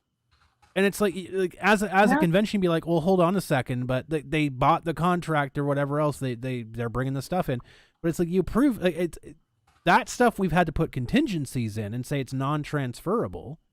That's stuff that you learn by doing this, but you can't just go in and have a blanket fucking contract that says, okay, as long as you pay this much, that's your space. You can do whatever you want with it, because then you're signing up for literally what the fuck ever. And it's those things. It's like, well, that's a lesson learned. Like for LA Comic-Con, that should have been a lesson learned. It's like, okay, well, we don't want this happening. We have to eat it this year. Next year, we're going to put something in. You don't just throw out your fucking contract, because then, like, what good is your fucking contract? What good is your word? It makes no sense. Why is anyone doing business with you at that point? It's like it's so crazy. My goodness, we have crossed the 3 hour mark. Oh my! We have time flies. Oh my! We have had a great conversation here. I think. My. I feel it's been very productive. Like I don't know how many people have been aware, but I think this is the first step. There's some kind of, because I've talked to a couple people that have worked at some of these cons that were mentioned here, and they understand the gripes that have happened or the issues that have happened, and they have no idea that there's something like RAC, or there's some kind of or pretty much like these gatekeeping, purity testing, or some nefarious like shenanigans. Yeah. So the thing is, it's like the group exists, right? And it on its face, it looks like it's just a resource group. But unfortunately, you have people in key positions that don't tell the whole story, and they're the contact point. Right. right? They're the people that are in the group and that are feeding information to the rest of the convention, saying, "Oh, this and that and this and that." And so when you look at it, it's like, well, you're not telling the whole story. You're not telling the whole truth, though. Like you're letting this third party run your business for you, which more often than not, for the larger corporate conventions, you have staff members doing the exact same thing to the convention.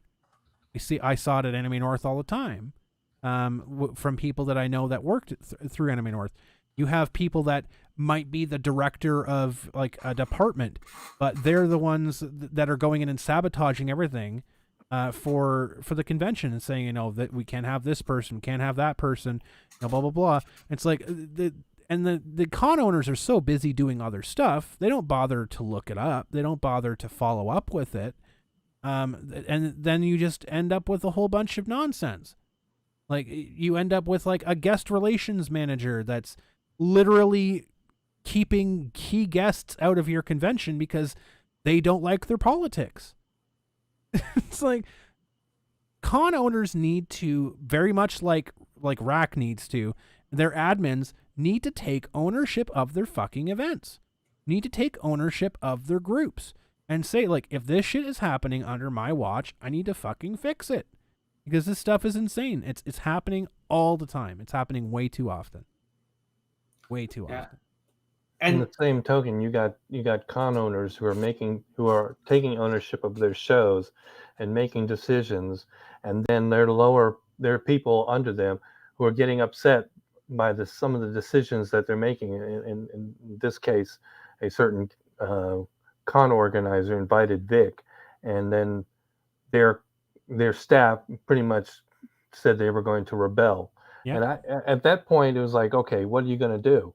Well, I hope you're one of those con owners that actually knows how to run your own business. Exactly. That you could say, okay, there's the door. Yeah. Don't let it hit you in the ass. Because I'm sure there's people waiting there's people underneath them or outside. They're just waiting to be involved and do what they do. Because there's people competing for captainship in my stuff. Yeah. So yeah, absolutely. And I can say from experience, when we ran Kitchener Comic Con 2020, which is last time that we were allowed to run a convention in this area, because COVID has just been completely blown out our ability to hold events. But we had Vic. The decision to leading up to signing Vic was a multi-month decision. We talked about it with our staff thoroughly. Everyone brought up their points, any concerns they had. We had unanimous agreement to sign him, and we got him in the convention. Weeks before the event happened, we had our volunteer director sabotage the event by telling us that she was having volunteer meetings and she wasn't. By telling us that she was recruiting volunteers and she wasn't, and then at the last possible second that she could, she just basically told us to go fuck ourselves and left. And it's like, well, what the hell are we gonna do? And so we looked at ourselves and it was like, well, we're just gonna do the show. We just do it ourselves, take it on ourselves, put the load on our shoulder. It's already enough to do, but it's like it sucks. It's a bit more of a pain in the ass to do, but we're not gonna cancel the show because of some salty grapes, right? Right. We're gonna push through it. I'm like we had our show threatened. It's like, well, if you don't do what we say, then we're leaving. See you later then. Bye. The show is bigger than one person. Yeah, exactly. And I mean, the thing is, you have to have a really thick skin when you're in this kind of industry, and when you're an entrepreneur in general, like, yep. You can't bend the knee at every little complaint, because guess what? You can't please everybody. No. You just can't. You can't. And it's a fool's errand to try. Mm-hmm. No, I completely agree. And I think that another panel like this in the future is much needed. I think we'll maybe there's a few people in the audience that have been listening that might want to jump in on a panel in the future and join us and continue this discussion, because I think this is a discussion that it needs to continue and needs to keep happening, because there's way too much of this nonsense. But we're getting close to 3.5 hours, and I don't want to eat up all of your guys' Saturday afternoons and evenings. So we're going to go around the table for some final thoughts. We'll start off with Sephi, and then we'll wrap up the show. Okay. Well, yeah, we definitely should get together again. And it doesn't even have to be about like just pointing out the bad and the ugly. Yeah. I would and whether it's true on a future episode or just anywhere else, or even on Twitter, which by the way, y'all can follow me on Twitter at Sephi Hakubi altogether. And I respond. Let's all be friends. I might be busy sometimes because I work really hard in music and also running events and just a lot of stuff, but don't always be afraid to contact me, hit me up. And I would like to know like y'all out there, and hopefully we get to meet in person. But as far as like doing stuff in the future, we can always talk about like either something good or productive, and maybe like inspire somebody to run their own events or throw shows and not have to worry about just all this stuff, even with any heat that they might get. Like it's cheap heat. And if you submit to the pressure of it, which is really not there, Mm-hmm. it's probably gonna hurt if you go along with it. And my story about Anime Tokyo, or when Vic was here in San Antonio, that's living proof that so what, like Vic Mignogna brought as much people as a first year con would. Exactly. But I'll also say that like one of the most upsetting things with the entire situation here is that the fans really got affected. Like, everybody just, pushing their agenda over just somebody that just they don't like. And realize that it's hurting what I feel is the most important element in this whole fandom, and it's the fans. Like Absolutely. there's no you can't have fandom without fans. And also, sometimes, as much as I feel, again, I've lived a life where I had to be defiant, and I had violent energies, and I've been working through it. One of the things that I bless Vic, and I appreciate Vic for this, is staying positive. I don't know how he could after all this, but I'm working, and like I said, when it comes to me, I nip things in the bud. But apparently happened to a couple of other voice actors where they did just that. And now one of them is might be doing time, having to learn to make grilled cheese on a radiator. But where was I getting at? I'm trying to be positive myself and be positive despite of everything, because that's like people see that, people feel that. And again, the whole thoughts, behaviors and feelings, thoughts and behaviors can influence feelings, and hopefully my thoughts and behaviors can influence more happiness in this community. Now, finally, I'll say this. I mentioned before, I work with anybody so long as they're cool. And with hopefully, I don't know how I'm going to feel once this is all said and done, and people brought to justice, and people get humbled, as I call it. Once people get humbled, even beyond that, I used to be fans with some of these people, some of these voice actors. I used to be big fans. I was a big fan of Monica Rial. When Razafan was one of the first animes I saw of her, and I fell, and that was when she had a more serious kind of voice, and I fell in love with that more than her gimmicky, cutesy stuff. But which is whatever. And I was absolutely, like, after I postulated things after her deposition and got more investigated something, I was absolutely heartbroken. Yeah. There's a couple other people that I felt I was very heartbroken for, but besides that, I'm going to talk to you. Hang on, face the camera. I'm telling y'all, cut it out. Let's stop this down. I don't, even if it looks like it's gone pretty far, y'all really need to cut this out, because the fans are getting hurt. And I'm willing to see if we can all work this through, because the most important thing is making sure that our fans feel appreciated, feel happy, feel safe, because there's a lot of crap that comes outside of this fandom that we're dealing with, and we shouldn't bring that into this. Like, if we were to gatekeep anything, it's got to be this negativity, this hate, this self-serving agenda. Because as I mentioned, when I headlined San Tokyo 2, at the end I said the rave, and in this case the anime, the fandom is for everybody and not one person owns it.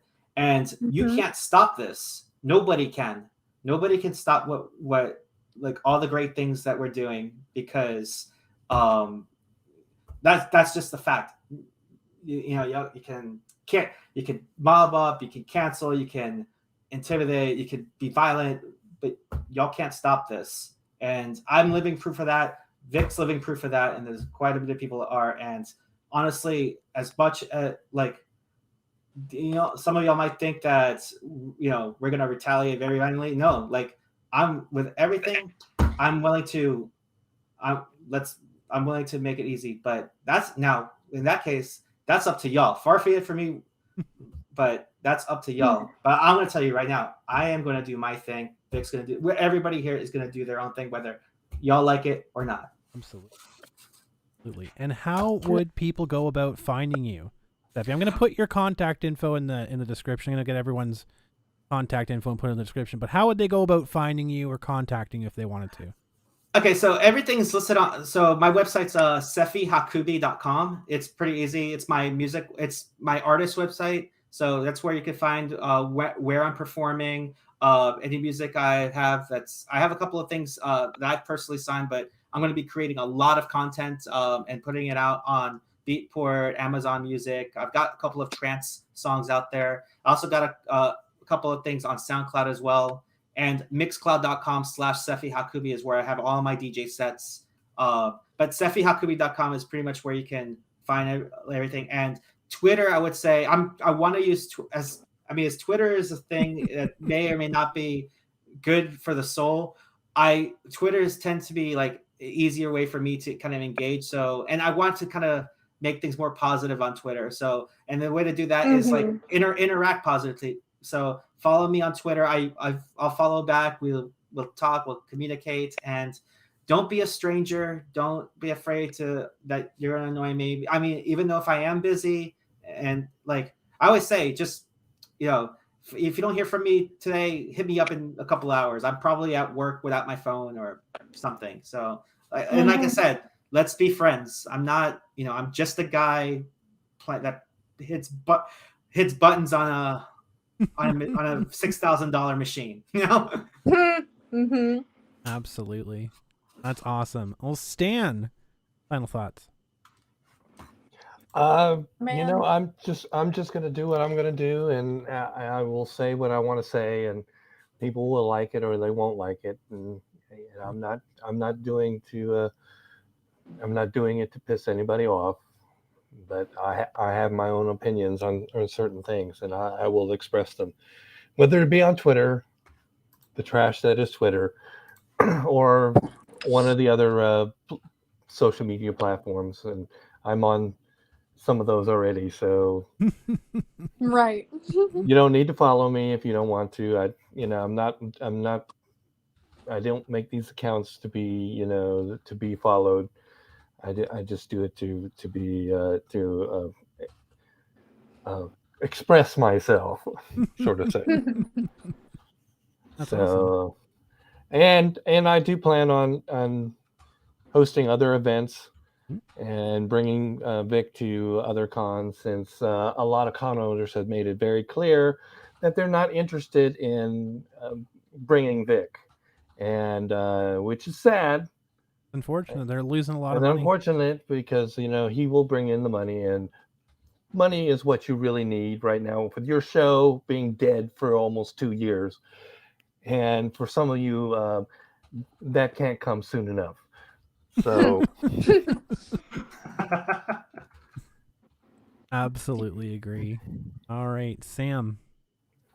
Yeah, I was just gonna say, as an addition to what Stan was just saying, it's like, if you can't join them, beat them. You know, exactly. Like, you know, but I think the rest of what I was gonna say, So as far as contacting me, now that I have my desk, kind of like my little work area set up, and Quentin and I are working on building a studio in our other room. I'm gonna work on a website for both of us. So that way it'll be easier for people to contact either of us through there for bookings, or to see what events he'll be at next, or I'll be at next. I'm really trying to get more involved again. Now that things are kind of slowly opening back up, I'm hoping once the warmer months come, it'll be a little better. But yeah, as kind of an add-on too to what Sephi was saying, of course, I'm not perfect. I don't claim to be. Never did. And nobody has to be, really. Just No, be a good no. person. Yeah. But what I really try to live by is, what you put out, what you choose to put out into the world comes back to you times 3. And I think it's like a pagan thing or a Wiccan thing. But I remember hearing it a few years ago, and so I always try to keep that in the back of my mind. Like, what do I want to put out into the world, and what do I not? And so we just have to try our best to like put our best foot forward. And I really want to reignite the passion I had for events, and go back to when it felt like it was a community and we could bring people together, and people felt accepted and they felt like it was their home. Because like I kind of said earlier, I remember being that young 12-year-old going to a convention for the first time, and I was shy and I was quiet, and I was made fun of a lot in school, and so I felt really, really lonely. And my dad was deployed to Iraq, and I felt really, really lonely in the world. And then when I'd go to a convention, I'd feel like I finally had a little community where I could be accepted, and that was so important to me. And I want to do that for more people. I want to do that for other people because I know how important it is. And we can't do that if there's all this strife and all this gatekeeping and just bullshit, pretty much, in the industry, just bullshit. So yeah, I'd really like to see that change for this year and in the coming years. And like I said, what you put out there comes back times 3. So I'm hoping putting out the good will come back to us, and to others too. And that's what it's all about, So that's pretty much it for me. Yeah. Right back on. to you, Crumb. Well, I think it's been a wonderful discussion today. I want to thank all of the people that have been here. Thank you, Sephi, Sam, Stan. You guys are absolutely amazing. You're welcome back anytime. But as for capping off the discussion here, final thoughts on this. I want people to take away from this episode, just understand what individuals are involved in this. Hold the conventions accountable that are doing these things, right? Look at the people that are enforcing this whisper network, that are enabling this whisper network. Hold those conventions accountable and ask the question, why are they allowing this to happen, right? Because this is the division in the community. This is what's keeping people apart. This is what's pushing people apart. Look at why they're doing it, right? And support the conventions that are speaking out against it. Support the conventions that are supporting the people that you want to see and supporting the message that you want to hear. And for the people out there that may be going after the convention, like indie conventions and things like that, and telling them how to do, or going after the Tayukons of the world, step back for a moment and realize that there are people There are good people, and the one thing I want to say, in my conversations with Gacto, he has never once blamed the convention or been ill will towards the people that run it. Everything I've ever heard from him was that he wanted to do what was best for the convention and for the people that ran it, and he wants what's best for the people that go to it. And that's honestly heartbreaking to hear, because they ran out a good person from a convention, and I'm hoping that convention learns from this and doesn't listen to these lunatics anymore, because even despite all of the strife and all of the stuff that's been going through, they look out for the fans, the people that really matter, people that pay the bills, people that go there, the next generation of convention owners and convention runners, right? You look at it. So look at this nonsense. A lot of it's just being selfish. A lot of it's just being self-centered. If it's your personal issue with somebody, keep it personal. Don't drag it out. Don't make it public. Don't try someone in the court of public opinion. If it's a legal issue, take it to the courts.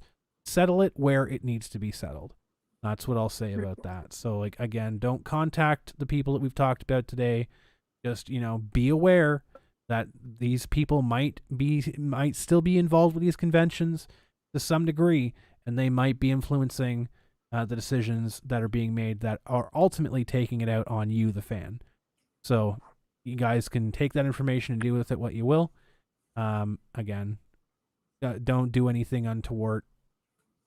Standard boilerplate disclaimer: we don't control anybody on the internet, so y'all can We hopefully don't control Kiwi Farms. go with peace. Yeah, Kiwi Farms hates me, so that's fine. Oh God. I will actually frame the tweet if someone comes out and says that I somehow sent Kiwi Farms after somebody, because they don't like me. But No. Plus, I think there isn't one of their rules, like, we are not an army. yeah, like they don't like the personal army thing. Right. They don't like that at all. So They and you will can't. kick you out. They do not like that, and they will actually go after you if you try to make them into that. So Right. it's a really dumb really dumb argument for anyone to make. That clearly they just are trying to manipulate information. So, but Right. that's about all that we have to talk about today. We'll be back at it hopefully next week. Maybe I'm gonna look into a few of these rumors and things, and hopefully I'll have something to report on, more solid. But that'll be for another show. That'll be for another time. But I want to thank again my guests for hanging out. If you wanted to stick around a little bit after the show, we'll say our goodbyes. But for the chat, thank you guys so much for supporting, being here. Much love, you guys, every single week that we're streaming. Catch us next time. Until next time, though, keep your stick on the ice.